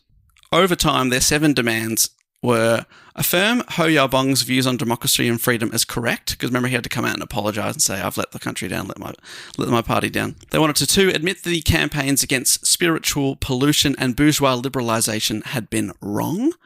Number 3, publish information on the income of state leaders and their family members, because like I said before, some people are making an absolute killing. Number 4, allow privately run newspapers and stop press censorship. Number 5, increase funding for education and raise intellectuals' pay. Number 6, end restrictions on demonstrations in Beijing. And number 7, provide objective coverage of students in official media. So between April 18 and 21, demonstrations began to escalate in Beijing and spread to other cities and universities across China. Workers and officials joined in with complaints about inflation, salaries and housing. These were the biggest pro-democracy demonstrations of their kind since the communists came to power 40 years ago. Because it's not just students now, it's other workers are joining in too. This is a growing movement. The speed at which it was growing made party leaders fear the demonstrations could lead to chaos and rebellion. And as we've previously heard, the party was divided on how to react. According to PBS, one group, led by Premier Li Peng, second ranking in the party hierarchy, suspected quote-unquote black hands of bourgeois liberal elements were working behind the scenes to undermine the government. Li Peng was very anti the protests and what they were demanding, and argued that the protests should be dealt with and nipped in the bud before getting out of hand. So that's one side of the party. On the other side, a minority faction led by Party General Secretary Zhao Ziyang believed that the student mainstream is good and argued that their patriotism should be affirmed, although, quote, any inappropriate method of action should be pointed out to them. Zhao Ziyang pushed to wait before acting further. So one side of the party like, we got to stop these protesters right away, it's getting out of hand. And he's being like, no, let's treat them with respect and see where they're going with this. On April 22nd, more than 100,000 university students assembled outside the Great Hall of the People in the Square, where Ho's memorial service was being held. The students carried a petition of demands and asked to have a meeting with Premier Li Peng, who refused to meet them. He's the guy that's like, we got to get rid of these protesters. Then the students started boycotting class and organising student unions, which was against the law in China. On April 25, Zhao Ziyang, who was more on the side of the students, was away visiting North Korea, and Premier Li Peng manoeuvred to call a meeting with the party where he convinced leader of the country, Deng Xiaoping, that the students are a serious threat to the Communist Party and that action must be taken. So he's waited till the guy that's really pro-students left on country business. And without him out the way, he's like, let's get the party together and be like, we've got to get rid of it. We've got to stop this now. Deng Xiaoping, who's the one with all the power, agreed. And according to PBS, he said, we must explain to the whole party and nation that we are facing a most serious political struggle. We've got to be explicit and clear in opposing this turmoil. End quote. So a long article appeared the next day in the state-run newspaper, The People's Daily, with the headline, The Necessity for a Clear Stand Against Turmoil. It accused the protesters of being part of a well-organised plot to throw the country into chaos. This article actually set off even more protests and even more people gathered in Tiananmen Square. PBS quotes Jan Wong, a foreign journalist in Beijing at the time, who recalled by late April, quote, in Beijing, 1 in 10 of the population was joining in. All of the old people, all the little children, so it was massive. You had doctors and nurses and scientists and army people demonstrating. The Chinese Navy was demonstrating. And I thought, this is extraordinary because who's left? It's just the top leaders who aren't out here. Wow. So it's a real growing movement. Yeah. Over the next few days, the Communist Party continued to disagree with action to take.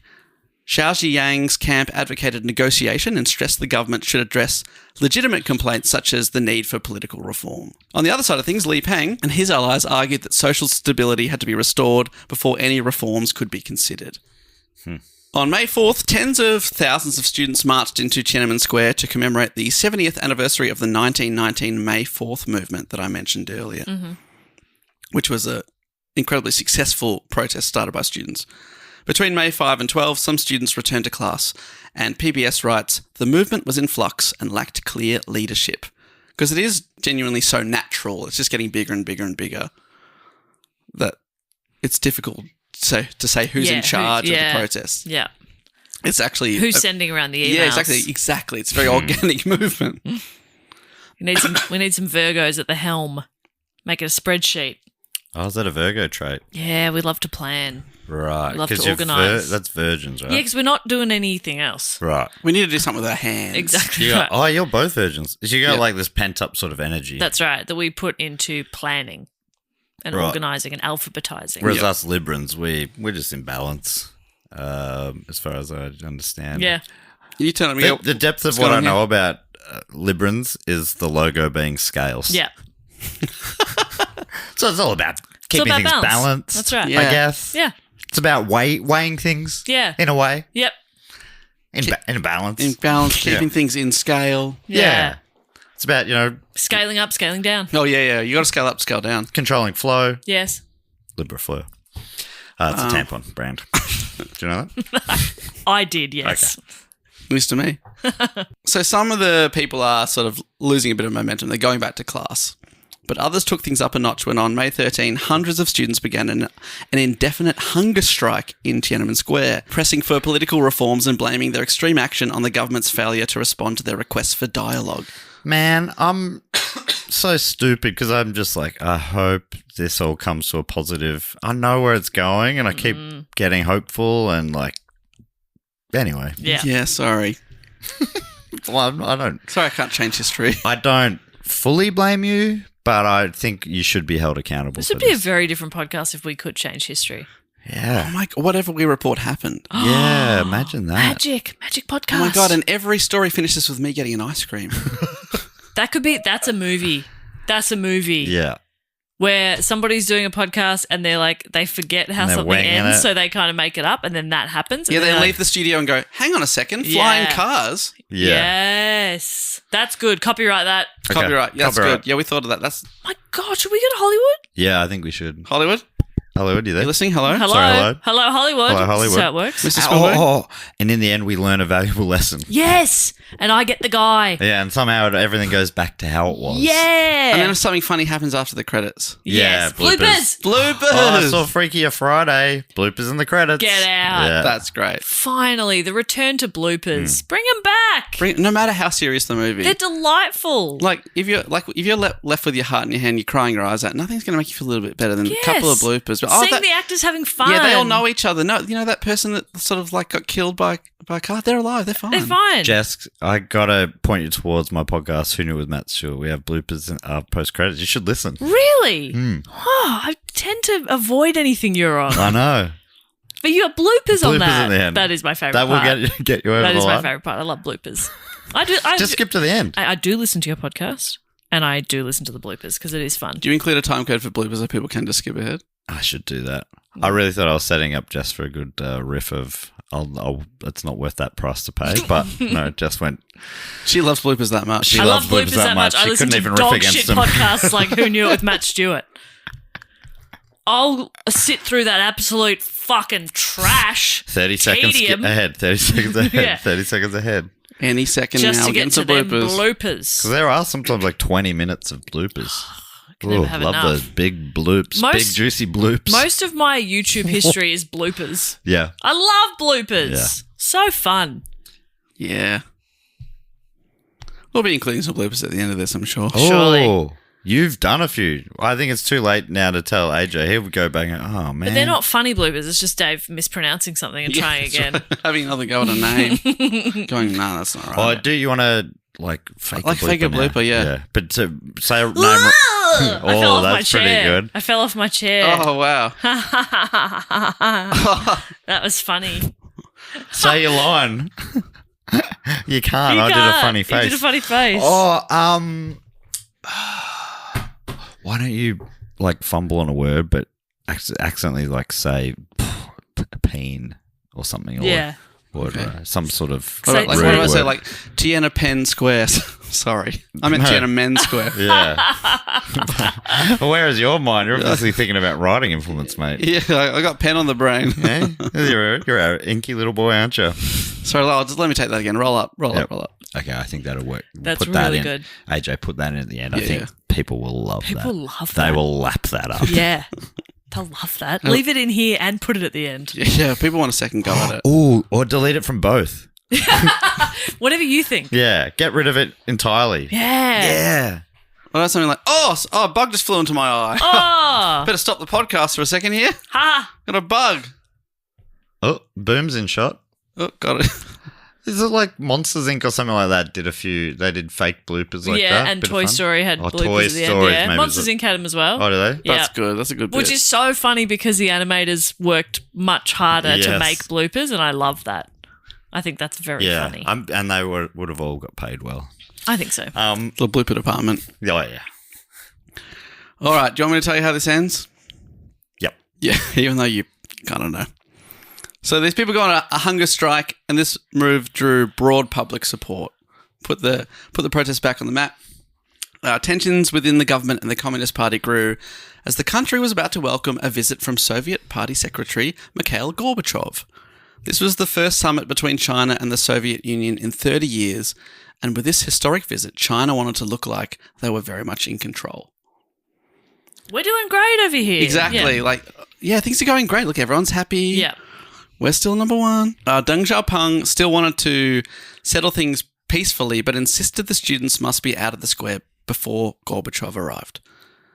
Did Zhao, he say or else? Because if you don't say or else, it was. how am I supposed to know? It was implied. It was implied, but not said, which it should be. Yeah. It should always be said. Because, yeah. It is, I think there's no better way to show like a traveling dignitary to your country that you're in charge by just brutally crushing your own people. Yep.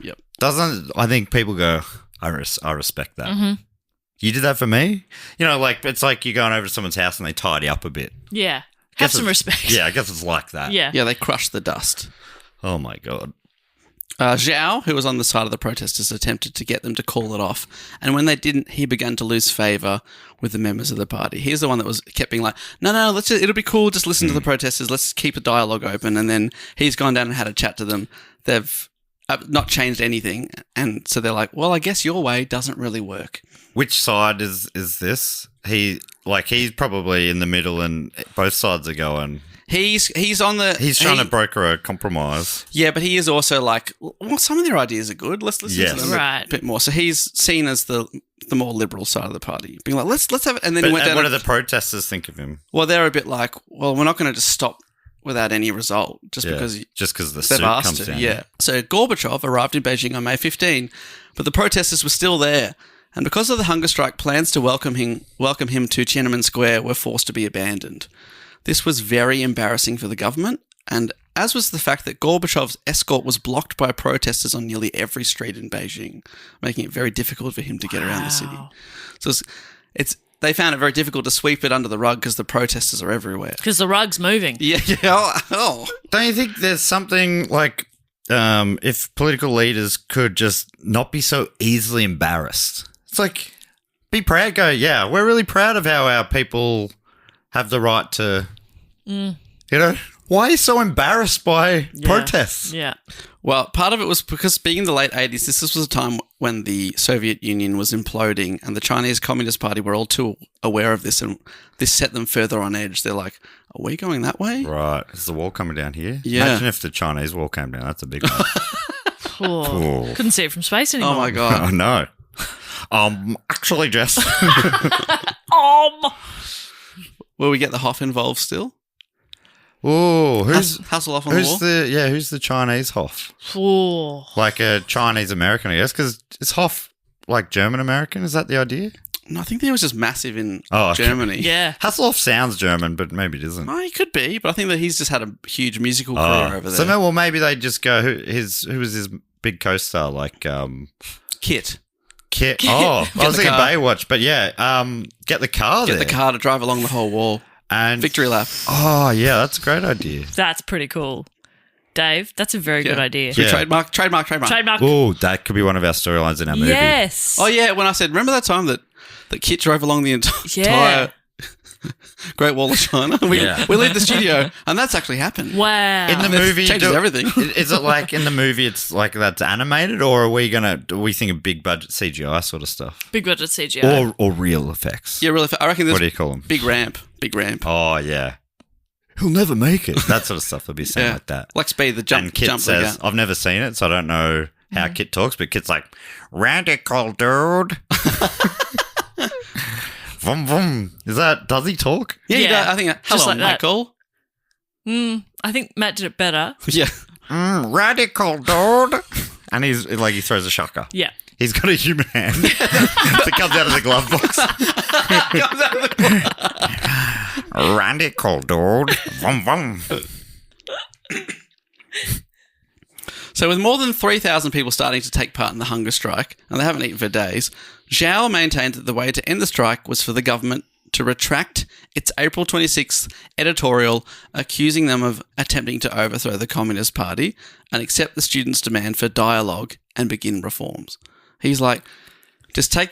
So the students just want to chat. They want... Yeah, you got to talk to them and also put out in the newspaper that they're not like... That going sounds against the so country. reasonable.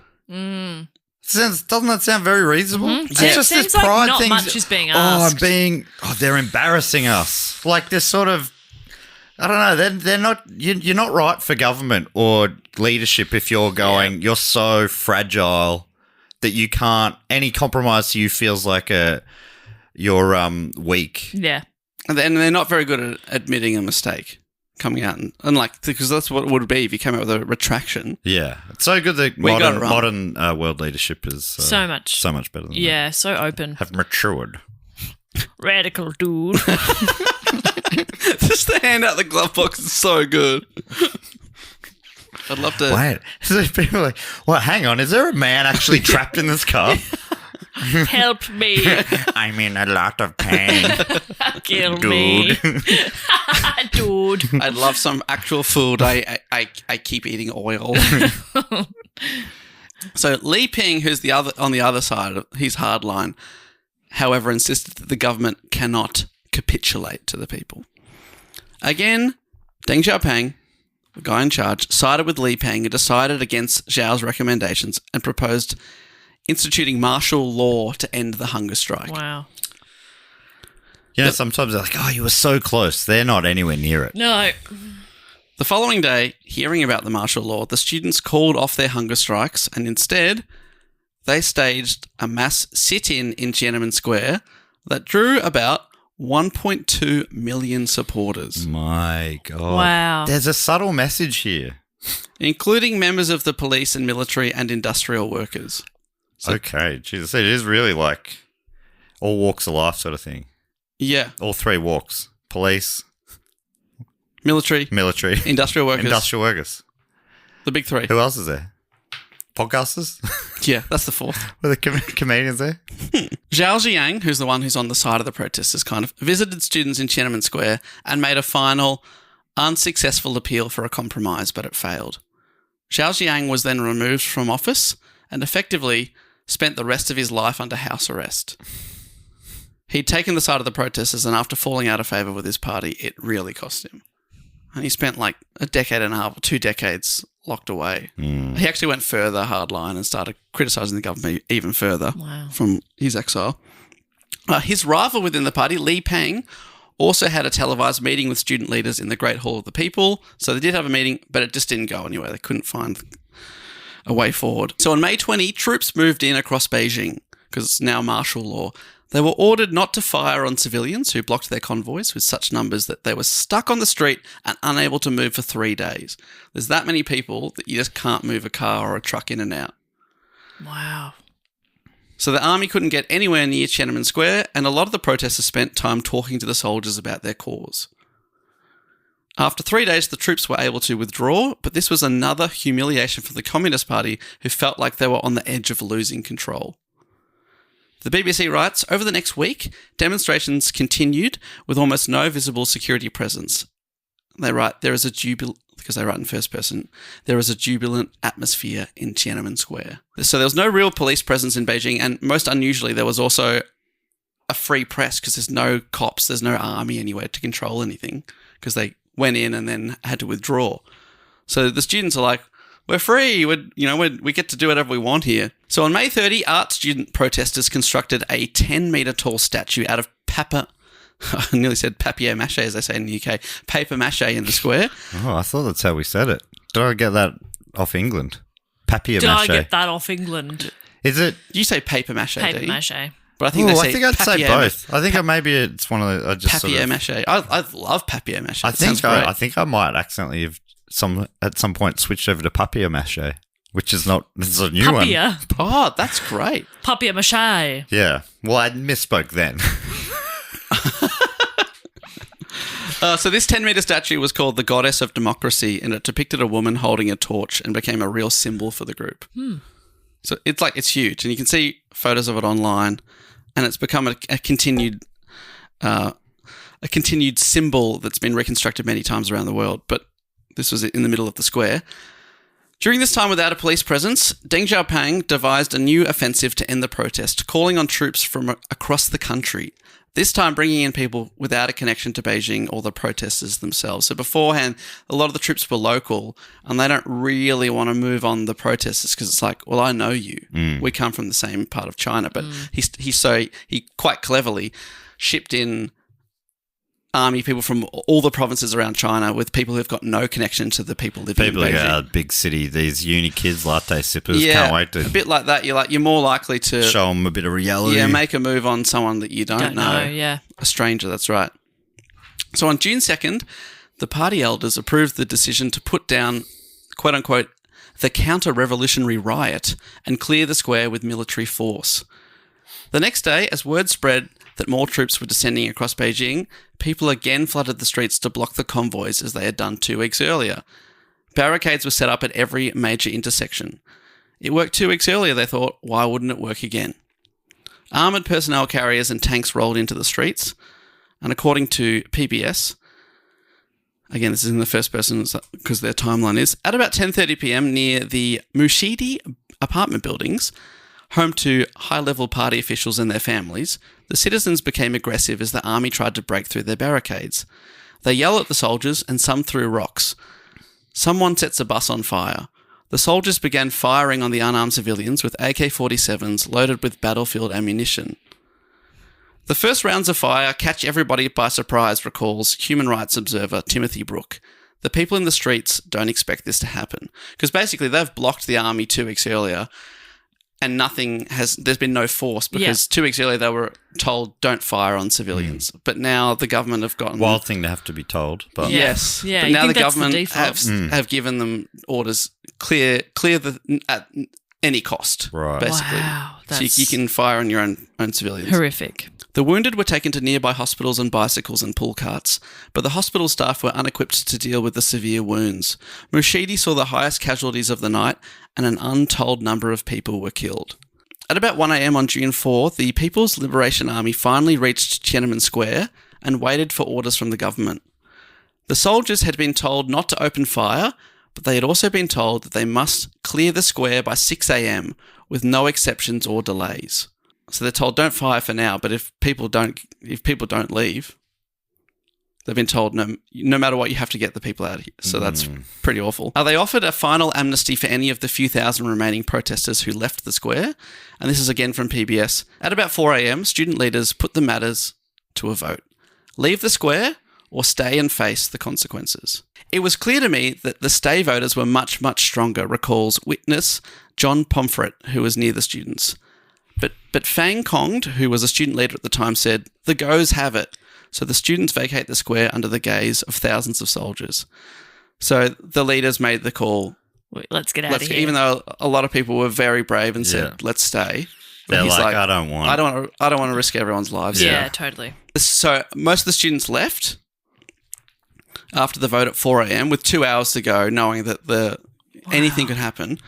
Later that morning, some people, believed to be the parents of the student protesters, tried to re-enter Tiananmen Square via Chang'an Boulevard. The soldiers ordered them to leave, and when they didn't, they opened fire, taking down dozens of people at a time. Jeez. According to eyewitness accounts, the citizens seemed not to believe that the army was firing on them with real ammunition. Because these are everyday people, they're concerned parents, they don't know where their kids are. A lot of them are very young, protesting in the square. They want to get back in there. And I think a lot of them are like, well, you're not going to shoot me. I'm an unarmed person. But they just pulled out the AK-47 and just started mowing people down. Wow. When rescue workers tried to approach the street to remove the wounded, they too are shot. Fucking hell. Which is obviously obscene. The BBC writes, as the new day begins, the capital is in a state of shock. Thousands of angry and curious residents crowd up to lines of soldiers blocking the northeast entrance. The soldiers open fire again. So there's lots of these small incidents happening all at once. The death toll is still unclear to this day. The Chinese government figure is 241 dead, including soldiers, and 7,000 wounded. The Chinese Red Cross initially reported 2,600 people died. It's a big disparity. Then quickly retracted that figure under intense pressure from the government. A document released by the UK government in 2017 that I'll link to claimed that up to 10,000 people were killed. But it's all heavily debated because it's heavily censored by the government and the records just in many ways don't exist. What we do know is that by June 5, the army had complete control of Beijing and the government hailed the military intervention as a great victory. But the next day, a solitary man launched an act of defiance, I'm going to cry about this, that reverberated around the world, known to Western media as the Tank Man. And I'm sure you've seen one of these iconic images. And there's a few of them. It's quite amazing. As a column of at least 20 tanks rolled down Chang'an Avenue near Tiananmen Square, a lone man wearing dark pants and a white shirt, appearing to be carrying shopping bags, walked up to the lead tank and defiantly blocked its path, holding his ground as the tanks came to a standstill. And I'm not sure if you've seen the video footage of it, but there is video you can watch. The tank tried to go around the man, but then he moved and blocked its path, and it became a standoff, and the man with his shopping climbed onto the tank, and he appeared to have a conversation with the driver inside. The man was eventually pulled away by people watching on, and to this day, his identity and fate are unknown. Really? So, no, I don't know if anyone knows, but we don't know who that man was. Yeah, wow. 5 photographers managed to take photos of the tank man from various angles. Jeff Widener, working for the Associated Press, took one of those photos from a hotel overlooking the square about 800 metres away, using a very long lens. Wow. Shit, wow. Yeah. 800 metres away. 800 metres away, yeah. Fuck. He had to get a student to smuggle out the film in his underwear before it could be sent back to the US before being broadcast across the world. His photo was one of the most widely used and was nominated for a Pulitzer Prize and is widely regarded as one of the most famous photos in history. Yeah. Amazing. Didn't win the Pulitzer Prize. It didn't win. Yeah, but somebody else got a picture of a really cute monkey. Yeah. Wearing a nappy. So, like, what are you going to do? Something really powerful and impactful and... Monkey or in a nappy. Monkey in a nappy. Are you kidding me? Come on. It's also wearing cowboy boots. Okay. Like, yeah, nice try, Tank Man, but... And the nappy's got diamantes on it. Yeah. It's bedazzled. It's really a decorative nappy. A bedazzled diaper.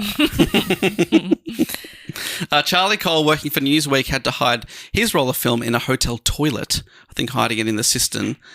And his version won the 1989 World Press Photo of the Year.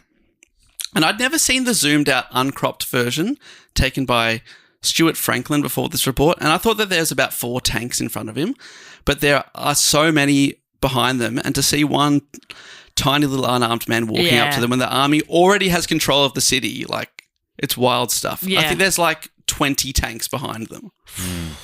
And he's just walked up to it. And like I said, there's video footage. If you watch it on YouTube, all the comments are like, this is the bravest motherfucker in history. Yeah. Such a powerful action. Yeah. Tank Man. Tank Man. Video footage of the Tank Man was also filmed and broadcast around the world. Australian Broadcasting Corporation, our very own ABC, cameraman Willie Fua, Cable News Network, CNN cameraman Jonathan Shear, and National Broadcasting Company, that's NBC, cameraman Tony Wasserman appeared to be the only television cameraman who captured the scene. Wow. We got in there. We were Did you there. hear that? Whoa. ABC. ABC was there. He had a great name too. What was his name? Willie Fua. Fua. Great name. That's a great name. Yeah. Willie or Woney Fua? I reckon he will. I reckon Willie Fua. In April 1998, Time magazine named what they deemed the unknown rebel one of the 100 most influential people of the 20th century. Wow, and we don't know who it was don't know or who what it is, happened or what to happened him. to him, whether he was like quickly arrested that day Yeah. and like disappeared forever, or if he's just gone on living his life. We don't know. Amazing. People speculate like the people that got him off, were they plainclothes police Yeah. people, or were they other protesters who were like, dude, you got to go. Yeah. They're going to get you. In China, the man's action, however, was reported on very differently. Yeah. One television program branded Tank Man a quote-unquote lone scoundrel and used images of his protest to demonstrate that soldiers of the People's Liberation Army had, quote, exercised the highest degree of restraint when confronting unarmed civilians. And the image of the Tank Man is still censored in China, so it's iconic to people outside of China, but a lot of people would not recognise that photo there. Right. It's suppressed. So the protests were crushed, but it wasn't fully over. On June 13, the Beijing Public Security Bureau released an order for the arrest of 21 students they identified as the protest leaders. Some tried to flee China, with 7 making it to safety. Some of these were helped with what's called Operation Yellowbird, a British Hong Kong-based operation to help those involved with the protest to flee the country. Western intelligence agencies such as British MI6 and the US CIA were involved in the operation. Other contributors included politicians, celebrities, business people, and triad gang members from Hong Kong, forming what was deemed a very unlikely alliance. Yellowbird successfully helped more than 400 dissidents who were smuggled through Hong Kong and then onwards to Western countries. Thousands of others, however, were arrested in China, and Britannica writes that a number were executed, but again, we don't know that number. There was outrage around the world, and many foreign governments and media organisations criticised China's handling of the protesters, labelling the event a massacre, which is commonly in the Western media, we know it as the Tiananmen Square massacre. Yes. The United States instituted economic and diplomatic sanctions for a time, and since 1989, the US and the EU have had an arms embargo on China stemming from this incident. In Australia, I'm going to mention us again, Jess. Yes. Then Prime Minister Bob Hawke held a memorial service in Canberra. And that is emotional because he's a pretty tough guy. He's crying as he describes in detail some of the killings of the unarmed protesters. And he goes into quite a bit of detail. It's pretty full on. Yeah, wow. He announced that the 27,000 Chinese students in Australia at the time could stay on full visas. And in total granted 42,000 permanent visas for Chinese students. According to the ABC, this even surprised his cabinet, who weren't consulted on the decision prior to Hawke's announcement on live television. Wow. So they were finding out in real time going, oh, okay, I guess that's what we're doing. Fuck. Within China, it was a different story, literally. Rather than a massacre, it was a necessary force to counter revolutionaries and to stop them from destroying the country. The suppression of the 4th of June marked the end of a period of relative press freedom in China, and media workers, both foreign and domestic, faced heightened restrictions and punishment in the aftermath of the crackdown. Time magazine writes, Beijing has manufactured a cultural amnesia around the June 4th massacre, to the point that even you can't look it up on their social media services or their version of Google. And Not a lot of TikToks about it. No, and even the June 4th, which is 4/6, even that you're not allowed that, or 46. They censor any combination of that. Time continues, it's not taught in schools or mentioned in newspapers, while high-tech sensors detect and block any mention of it online. There you go. So thoroughly has the memory of June 4th been expunged that the generation born after the incident remains largely unaware of this historic watershed. So yeah, the younger generation, the older people who are around, they don't mention it. Yeah. And then for the younger people, they just aren't taught about it. Yeah. And so the ones that were there who, like, obviously many who were in support of the protests, they just had it really did just snuff out any sort of rebellion uprising at all. Yeah, that's right. Like, it was a real hinge moment. Like, will China open up more, or will it go the other way? And the protests, because they crushed down so hard, it just forced them to go back to a hard line even more. To the point that public commemoration of the incident is officially banned, and whilst you can still visit Tiananmen Square and its famous surrounding sites, like I said before, when I was there, that I'd never seen that many cameras in a single place before, and any political act or reference to the events of 1989 would be quickly stopped. Wow. You'd be arrested. And whilst it's still free to visit since December 15th, 2021, visitors must make a reservation with a passport before entering the square area.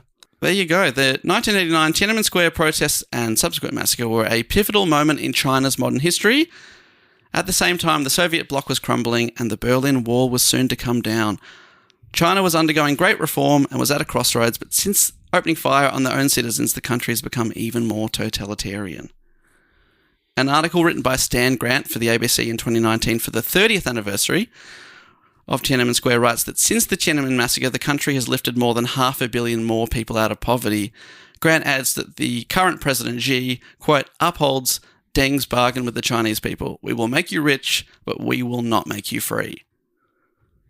So, like I said, pivotal moment. Who knows what would have happened if the protesters had been able to continue or that kind of thing, but it's obviously a pretty full-on story. Yeah. So well done in, putting that all together, because it is. I knew of it, but didn't know a lot of the details. I've just seen the zoomed out version of the Tank Man photo as well, and it's very impactful. It's great. I'm going to try and share it on the socials this week.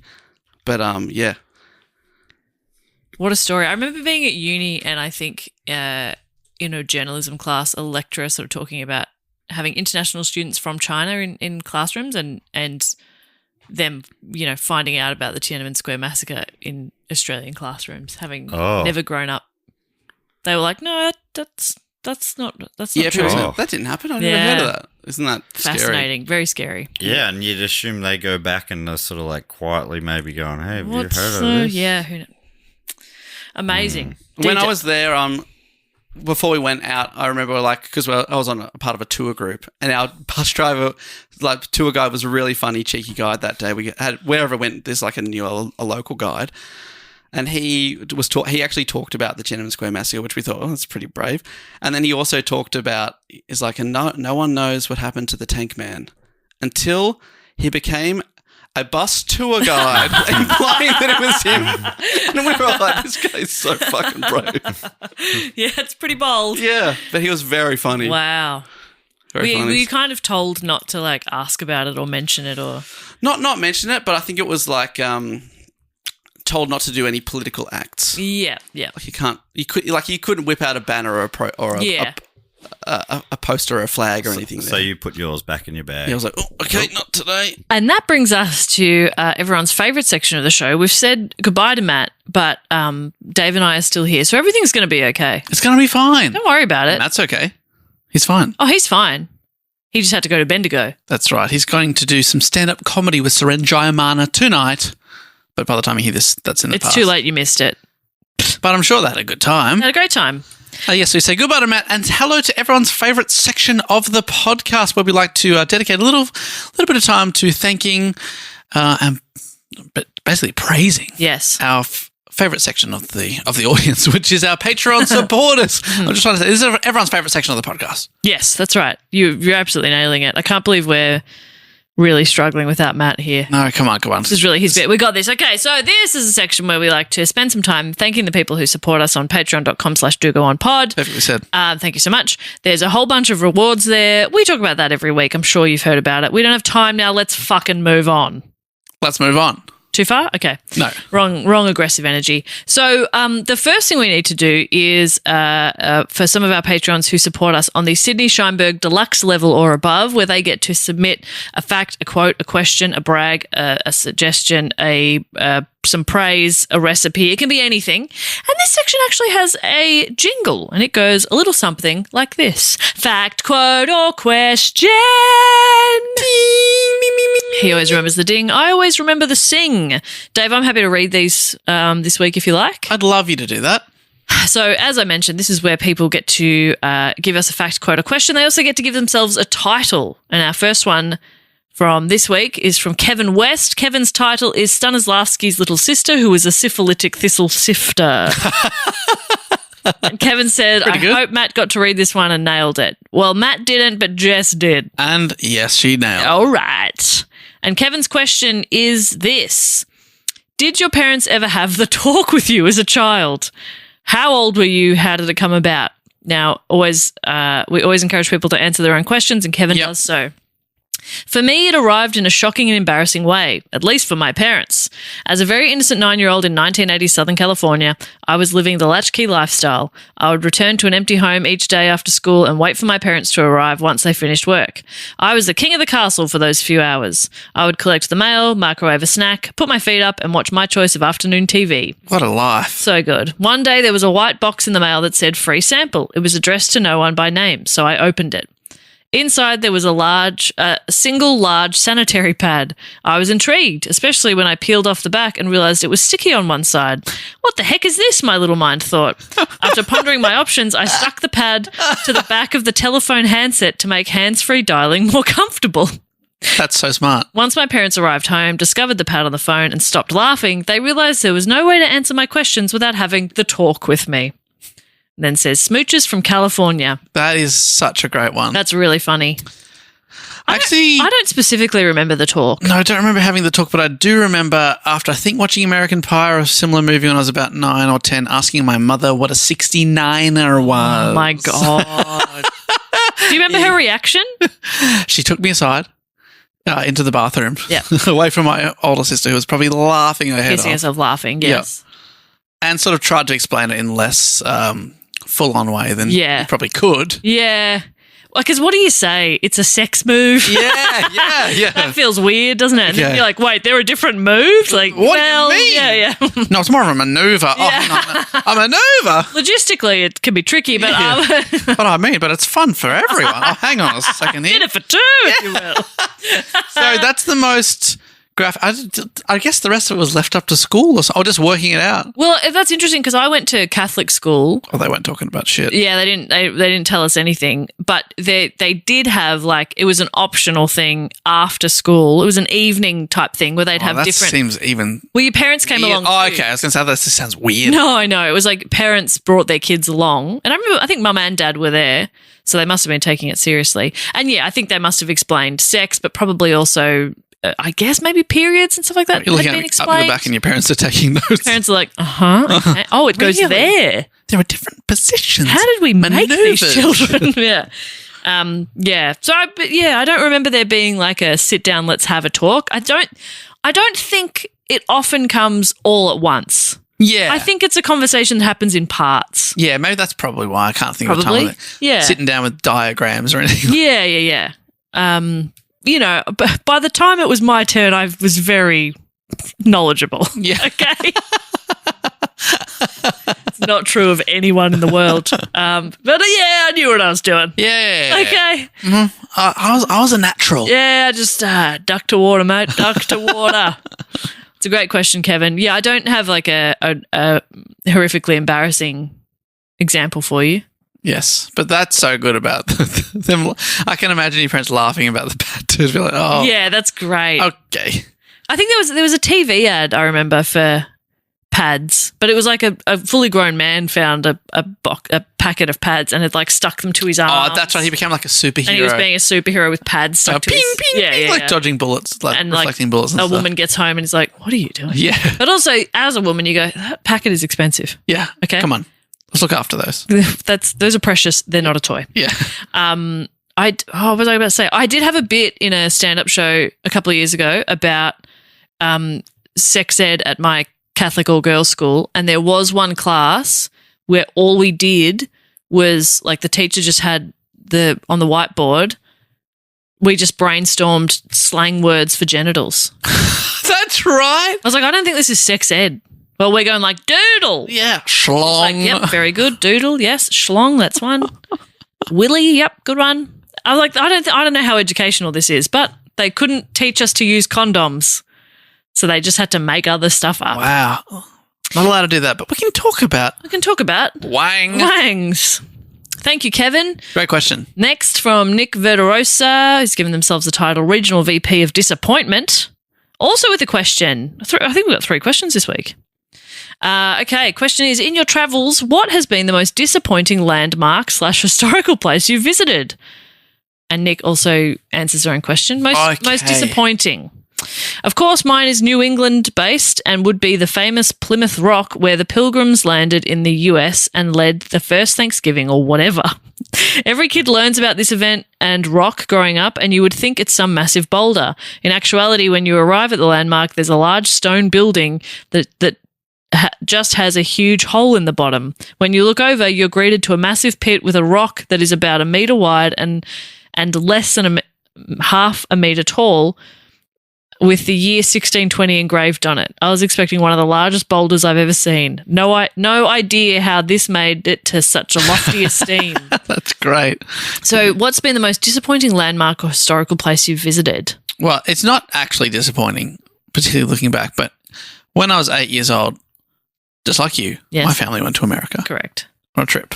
I believe also after a relative died and left us money. Is that similar to yours? Yeah. That's the only way we could afford it. We went, and one of the things is we went out and we flew over from Vegas to the Grand Canyon. Yes. And I was annoyed that on the plane I wasn't allowed to. It was like a small plane. Yeah. You weren't allowed to eat on it, and I couldn't have my chips until I got on the ground, and I was really pissed off, and I was sulky and in a bad mood. Because you weren't allowed to have your chips on the plane. Weren't allowed to have my chippies. And then I was such a little shit that when we got to the Grand Canyon, got to the edge, I looked over and said, "It's not that big." Like, my parents were like, "You fucking little shit. We've flown you half around the world to look at this." Yeah, and you're like, whatever. It's a fucking hole. I don't care. Yeah, one of nature's greatest wonders I'm going to sit over here and eat my chips. So my parents thought that was very funny, and they've talked about it a lot very funny. since. Kids are so insanely ungrateful and unappreciative. Yeah, it's like, come on, I'm seeing the Grand. I'd love to go and see it. Yeah, love to do. It would be great. Yeah, that's so funny. And I kind of referenced that a few years later when we went to London and saw Big Ben, and I said it's not that big, but I was more in control of the joke. Whatever. I think it's not disappointing because it's very beautiful, but the Cliffs of Moher in Ireland. It was super cloudy and rainy and couldn't actually see shit, which is pretty funny. I've got some funny photos of me and some Canadian friends I met on that tour, and we're wearing like raincoats in a really cloudy spot going, wow, beautiful views. Yeah, that's all I can think of. Like, I don't think there's been anything. I remember expecting to be a bit disappointed by the Eiffel Tower. Because I'd seen, you've seen a million pictures of it. You've seen it on TV and movies. Like, I was like, yeah, I know what it looks like. And then the first time I saw it was from inside the Louvre. I looked out a window and it was just there, and I was like, fuck. I remember the same thing, just seeing it and going, holy shit, that's it. Yeah. Holy shit. And then seeing it up close and being like, fuck. It's really because the skyline of Paris, that part of Paris, is not very tall. Yes. So you see it from a long way away. It really stands out. Yeah. So that's funny, expecting to be like ho-hum about it. Same with Big Ben. I remember being like, yeah, it's a fucking clock. And then I saw it and went, whoa. Oh, this is cool. Yeah. I've seen this a lot. That's Big Ben. Which is how I imagine people feel about the Sydney Harbour Bridge. That beautiful bridge. Beautiful. That's not disappointing in any way. You can't be disappointed by that bridge. Can't be. I've got a voucher to climb it. Oh, great. Yeah. You're going to do it when we tour there in November. Oh, might do. Cool. That'd be fun. Why not? Thank you to Nick. And finally from Ben, Ben Henry has given himself the title Principal Skimpster. And the question is, what's a Simpsons joke that you never got until recently? Oh, great question. Oh, so many. That I wish I had more time to think about. But Ben has answered the question. Okay, give me one. In the episode where Bart is forced to do ballet because he was late to sports sign up, one kid says, Wendell or Lewis, can't remember which one, says, no sign of Bart or Milhouse, and the other kid answers, they better get here soon or it will be TS for them, of course implying tough shit, a common NA saying if you don't really have that in Australia. That North American saying, is it? Yeah. Cut to Ralph struggling to swim while attached to a leash, exclaiming, I don't feel right. I always thought this was getting very abstract, but thank you. I did enjoy this cutaway. Only on the most recent viewing did I realise Ralph was participating in tethered swimming, or TS for short. Oh, tethered swimming. I do remember that. I don't. That's a good one. That's great. Tough shit. It'll be tough shit. Yeah, we say tough shit. Well, we did back in the day. Do you have a Simpsons joke that you never got until recently? I mean, Will Anderson has described Do Go On as the show that explains Simpsons jokes to you. Oh, yeah. So there would definitely be references that I didn't understand that now I would if I was watching them back. Same with it's happened a few times rewatching 30 Rock. There was a DB Cooper joke one time and I was like, oh, I get that now. Yeah. But I don't know. It's a great question. There's a Reddit post where people are commenting ones that they didn't get as a kid, and I'm seeing there's any. I remember this one. Homer's at an Outback place, and the sign above it says Sneed's Feed and Seed, and underneath it says formerly Chuck's, so it would be Chuck's fucking suck. That's a good one. That's silly. I'm sure. I just can't think of any off the top of my head. Yeah, it's really. I also haven't watched The Simpsons for a long time now. It used to be back in the day, living at home when we had Foxtel, because Simpsons was on the weekend. It was 8 a.m. till midday. The Simpsons was on Saturday and Sundays. It was That's where I watched so much. So many of them. But I haven't sometimes for a while there, sitting down, especially on a weekend, having breakfast, so you just want something to put on. We'd put Simpsons on, but I haven't watched it for ages. Got to get back into it. There's a new movie coming. Oh, yes. I'd love to hear other ones that that's people a good one. Are listening. Thank you, Ben, Nick, and Kevin, which means we now move on to the next thing we need to do, which is to shout out to some people who support us on the shout out level or above. Now, we normally come up with a bit of a game here, and this was a pretty dark topic. That's right. A lot of tragedy on this episode. Yeah. So what could our game be to keep it relatively light? Do we think? I mean. Oh, okay. Yep. What did you have? Oh, mine was just going to be, we were talking about a square as a meeting place. Yeah. What shape is their Oh, town that's a bit centre? of fun. Okay, let's do a two-parter, because my thought was, how there was a gigantic portrait of Chairman Mao? Yes. I thought, who have they got a really big portrait of? Okay, yeah. And it doesn't have to be a dictator or a political leader, Yep. Could be anyone. Okay. So what shape is their meeting place, and who have they got a that's great. huge portrait of? Excellent. Do you want to go one for one? Yeah. Okay.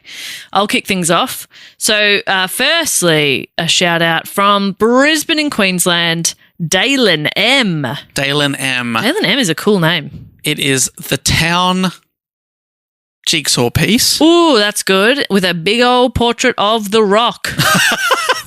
Just to be all clear, hail The Rock. Dwayne The Rock. Dwayne The Rock. Dwayne The Rock Johnson. Dwayne The Rock Johnson. He'd love that. That's a great one. On a jigsaw, but that's a fantastic shape, Dave. Jigsaw shape. Because here I am thinking of conventional shapes. Yeah. And you've gone straight for jigsaw. I mean, you could get it on the random shape generator, but no, let's just use our mind. I would like to thank this is such a great English. Whoa. Swaddling coat. Swaddling coat. From Swaddling Coat. In Great Britain, it's Matthew Thornley. Matthew Thornley, Swaddling Coat has a town heart. A town heart? Yeah. And at the centre of that heart is a big portrait of Goofy, Oh, that's the nice. cartoon dog. Yeah, yeah. Goofy. Yeah, that's lovely. And the heart is beautiful. That's nice. That's beautiful. That's That is. oh, yeah. We love that in Swaddling. Oh, you've got to come down to Swaddling Coat, see how big Goofy are. that's Goofy. Yes, a little bit of love heart as well. It's nice, actually. Yeah, it's nice. It's also a crappery. Crappery. I love a crap. Love a crap.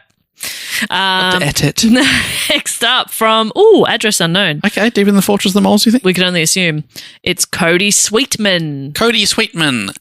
The shape is a large question mark. Oh, very abstract. The town question mark. And big old portrait of the Riddler. The Riddler. I was going to say the Joker.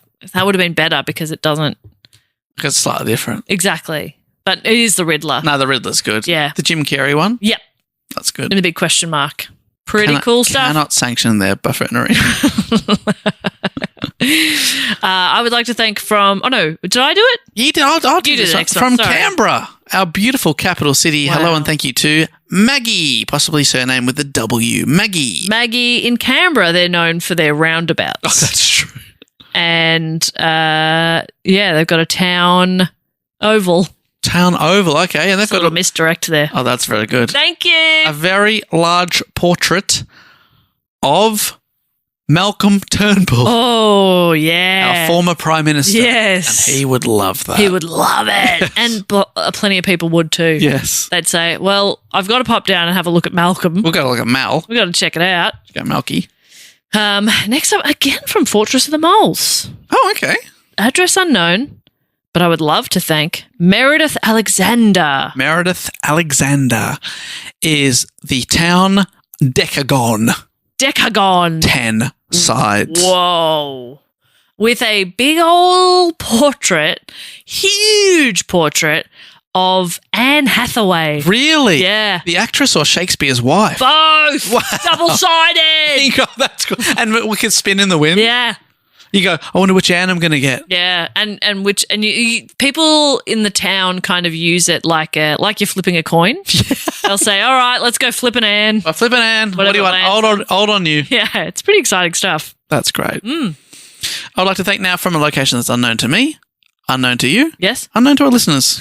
It's Benjamin. possibly with a surname starting with R. Possibly starting with that. You've got a number in your email as well. We won't say what it is, but it's not 2. It's not two. Benjamin in their town. It's the town kidney shape. Oh, kidney shape. Yeah. Okay. And they've got a large portrait of Jackie Chan. Oh, that's great. Yeah, really big. Really big Jackie Chan. Like doing one of his moves. Whoa, that's cool. Or maybe it's not a hologram, but it's one of those. You remember that stuff that you could get like. I remember I had a book in school covered in contact. Yeah. And you could see if you looked at it, it's shiny, and if you look in a different way, it looks like a dinosaur's moving across the page. Yeah. This is Jackie Chan like doing a big jump. If you look at it different ways. That's sick. Yeah, depending on the light. Big budget. Yeah, huge budget. Wow. He paid for it himself. No, Jackie Chan? Yeah. Or Benjamin? Jackie. Whoa. But Benjamin owns the square. That's sick. Once again from the Fortress of the Moles. Yeah, these people don't trust us with their address, and why would they? And fair enough, because we will turn up. I would love to thank Lauren Worthy. Lauren Worthy. Okay. Are you doing... I did the shape that Oh, time. okay. You can I'm do a doing shape if you Let like. me do a very large shape. It's the shape of...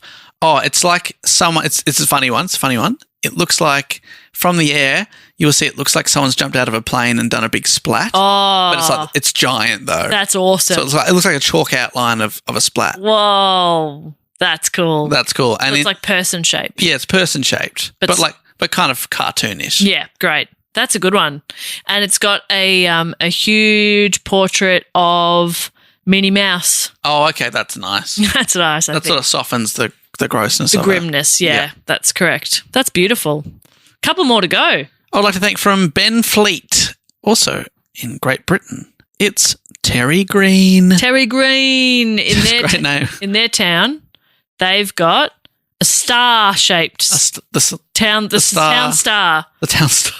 Meet you at the town star. I'll meet you at the town star at 4:30. And they've got Go get a pint. giant portrait of, that's funny you should say that, giant portrait of a Foster's. A Foster's. Just a Foster's that's been poured. Wow. Yeah. A pint of a Foster's. So it's just like a billboard, an advertising. Yeah, but like it doesn't have any, it's just a photo of a glass of beer, but you know it's a But Foster's. you know it's, if you got the vibe that it's Freshly Foster's. poured. Because you look at it and you can just hear, yeah, hey, gum. Yeah, oh my God, how You're I like, that's Australian. That's Australian. To me, that's Australian. That's Aussie. That's beautiful. That's Terry Green. Thank you, Terry Green. And finally, from Pascoe Vale South here in Victoria, just down the road, it's Catherine Wooton. Wooton, I can't believe we haven't done a pentagon. Oh, good one. The town pentagon. Town Pentagon with a portrait of Dave Warnocky. Oh, yes. Finally. What position am I doing? You don't want to know. Oh my God. And I don't think I can say it. on the Oh, you podcast. can't say that. Let's just say you asked your mum about it. When you were a boy. We recently visited Mona together, which is a museum in Tasmania with some pretty confronting images. And let me just say that I don't think I'd even put that in there and try and. Okay. Oh, it's okay. Thanks. No, we don't need that. No, there's a wall of vaginas, Yeah. but they would be like, oh, that's okay. There's a machine that poops. Yeah, And you 69ing yourself would be like, nah, we're good. that's too far for No us. thanks. No thanks. Okay, the last thing we need to do, oh my God, is welcome some people into the Triptych Club. Now, I don't know what we were doing 3 years ago. Perhaps we were announcing a tour or something, because last week and this week there is a huge number of people entering the Triptych Club. Yeah, wow, this is a long list So, of people. This is our theatre of the mind, our clubhouse for people Yes. that have been supporting the show for 3 years and they've never dropped off 3 consecutive years on the shout-out level or above. We welcome them in. They run on in, run through a banner. We cheer them on. And once you're inside, you can't leave. But why would you want to? Because we've got entertainment, food, yeah. drinks, Yep. places to sleep. There's a snooker championship going on. And there's hovercrafts. Yeah. We got everything. We got them. Oh, you got the hovercrafts. Yeah, I got the hovercrafts. Finally, because we ordered them ages ago. Yeah, finally came through. Oh, thank God. Because the club is getting so big, it's actually kind of exhausting to walk from one end to the other. Yeah. So the hovercrafts are going to make a huge difference. That's great. Okay, well, look, normally what Matt does is he sort of lifts their velvet rope. He ticks people off the list. I'm going to do that this week. And normally, like, we say, hey, Matt, let's keep a good flow going. And he interrupts the flow by, like, trying to one-up your jokes and stuff. we're going to flow our way through this, okay? But also, Dave, you normally book a band. Yes, you're never going to believe who I've got this week. Who? They are Chinese rock and roll legends. Black Panther are here. Ooh. There That's you go. fun. They started in the late 80s, around the time of our story, actually, 1987. Cool. And they reunited for a new album in 2013. So we'll get some of the old, hopefully, some old gold and some stuff off the new album. Yeah, that's right. Rock Band Pioneers, their wiki page says. So very excited that they've gotten back to us and said, yeah, we'll come on down. Sure, we'll head on down. So I'm going to read this list, Dave. You just need to clear your mind. Okay. And Here we go. I believe in you. Thank you. And I'm going to keep a nice flow going. Yeah. Are you ready? Yeah. Are you ready? Yeah. Dave, are you ready? Yeah. So ready. First up, from Ipswich in Great Britain, it's Elizabeth Harris. I'm never embarrassed with Elizabeth Harris. Woo! From Indianapolis in Indiana, it's Joanna Werner. Give me your Hannah, Joanna, for a high five. Oh, from Birmingham in Great Britain, it's Helena Heath. She's got great reach. It's Helena Heath. Oh, Sorry. that's good stuff. Great reach. Very nice. From Marietta in PA, Pennsylvania, Pennsylvania. it is QJK. QJK, of course, stands for Quietly Joking King. Yes. Gets in there with some great jokes. Absolutely. From Rochester in Great Britain, it's Harry, Beth and Willow the cat. Meow, meow, meow. Let me say hello to Harry, Beth and Willow. Fuck yeah. From Lindisfarne in Tassie. Wow. It's Eliza Murphy. I think you're great. And that ain't no furphy. Eliza Murphy. Fucking hell, yes. From Medfield in MA, Maryland, it's Campbell McInnes. Oh, I used to love Campbell Soup, and now I love Campbell McGuinness. Is it MA's Maryland? I think so. Yeah, I believe so. From North Perth in Western Australia, it is Claire McLean. I felt Claire McDirty, but now I feel Claire McLean. Very good. From Arlington in VA, Virginia, Virginia. it's Will Mulleran. Where there's a will, there's a Mulleran. From Portland, Oregon. That laugh. From Portland, Oregon, it's Travis Adams. Portland. I'm glad that I Fortland to get you in tonight, Travis. Yes, you're worth it. And from Provo and Utah, give me two. It's Give me two. Lauren Lyons. I ain't Lauren Lyons. Lauren, you're my favourite. Oh, you did it. Thank you so Well much. done. Did you black out? Yeah. What happened? Oh, you did amazing. Thank you. I hope so. Thank you again to Lauren, Travis, Will, Claire, Campbell, Eliza, Harry, Beth and Willow, QJK, Helena, Joanna, and Elizabeth. What an absolute all-star team. Come on in, head to the bar. We've got, all the usual fare, and get ready for Black Panther to take the stage. That's right. Can't wait. Last thing we need to do is just remind you that you can follow us on social media. DoGoOnPod.com is our website. At Do Go On is us on social media, or Do Go On Pod on TikTok, because Do Go On was already taken. Ugh. Oh, who took it? I don't know. Some idiot. And you can suggest a topic. Anybody can. There's a link in the show notes, or it's on our website. But Dave, let's boot this baby home. Thank you once again for joining us. We'll be back next week with another blockbuster topic. But until then, thank you and goodbye. Bye.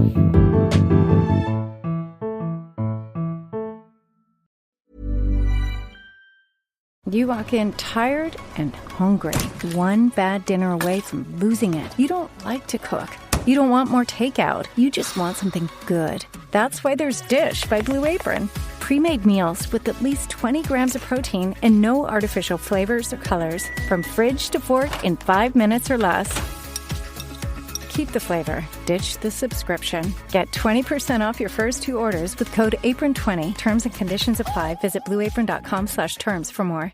If you're a maintenance supervisor at a manufacturing facility and your machinery isn't working right, Grainger knows you need to understand what's wrong as soon as possible. So when a conveyor motor falters, Grainger offers diagnostic tools like calibration kits and multimeters to help you identify and fix the problem. With Grainger, you can be confident you have everything you need to keep your facility running smoothly. Call 1-800-GRAINGER, click Grainger.com, or just stop by. Grainger, for the ones who get it done. Don't forget to sign up to our tour mailing list so we know where in the world you are and we can come and tell you when we're coming there. Wherever we go, we always hear 6 months later, oh, you should come to Manchester. We were just in Manchester. We were just there, but this way you'll never miss out. And don't forget to sign up, go to our Instagram, click our link tree. Very, very easy. It means we know to come to you, and you'll also know that we're coming to you. Yeah, we'll come to you, you come to us. Very good. And we give you a spam-free guarantee.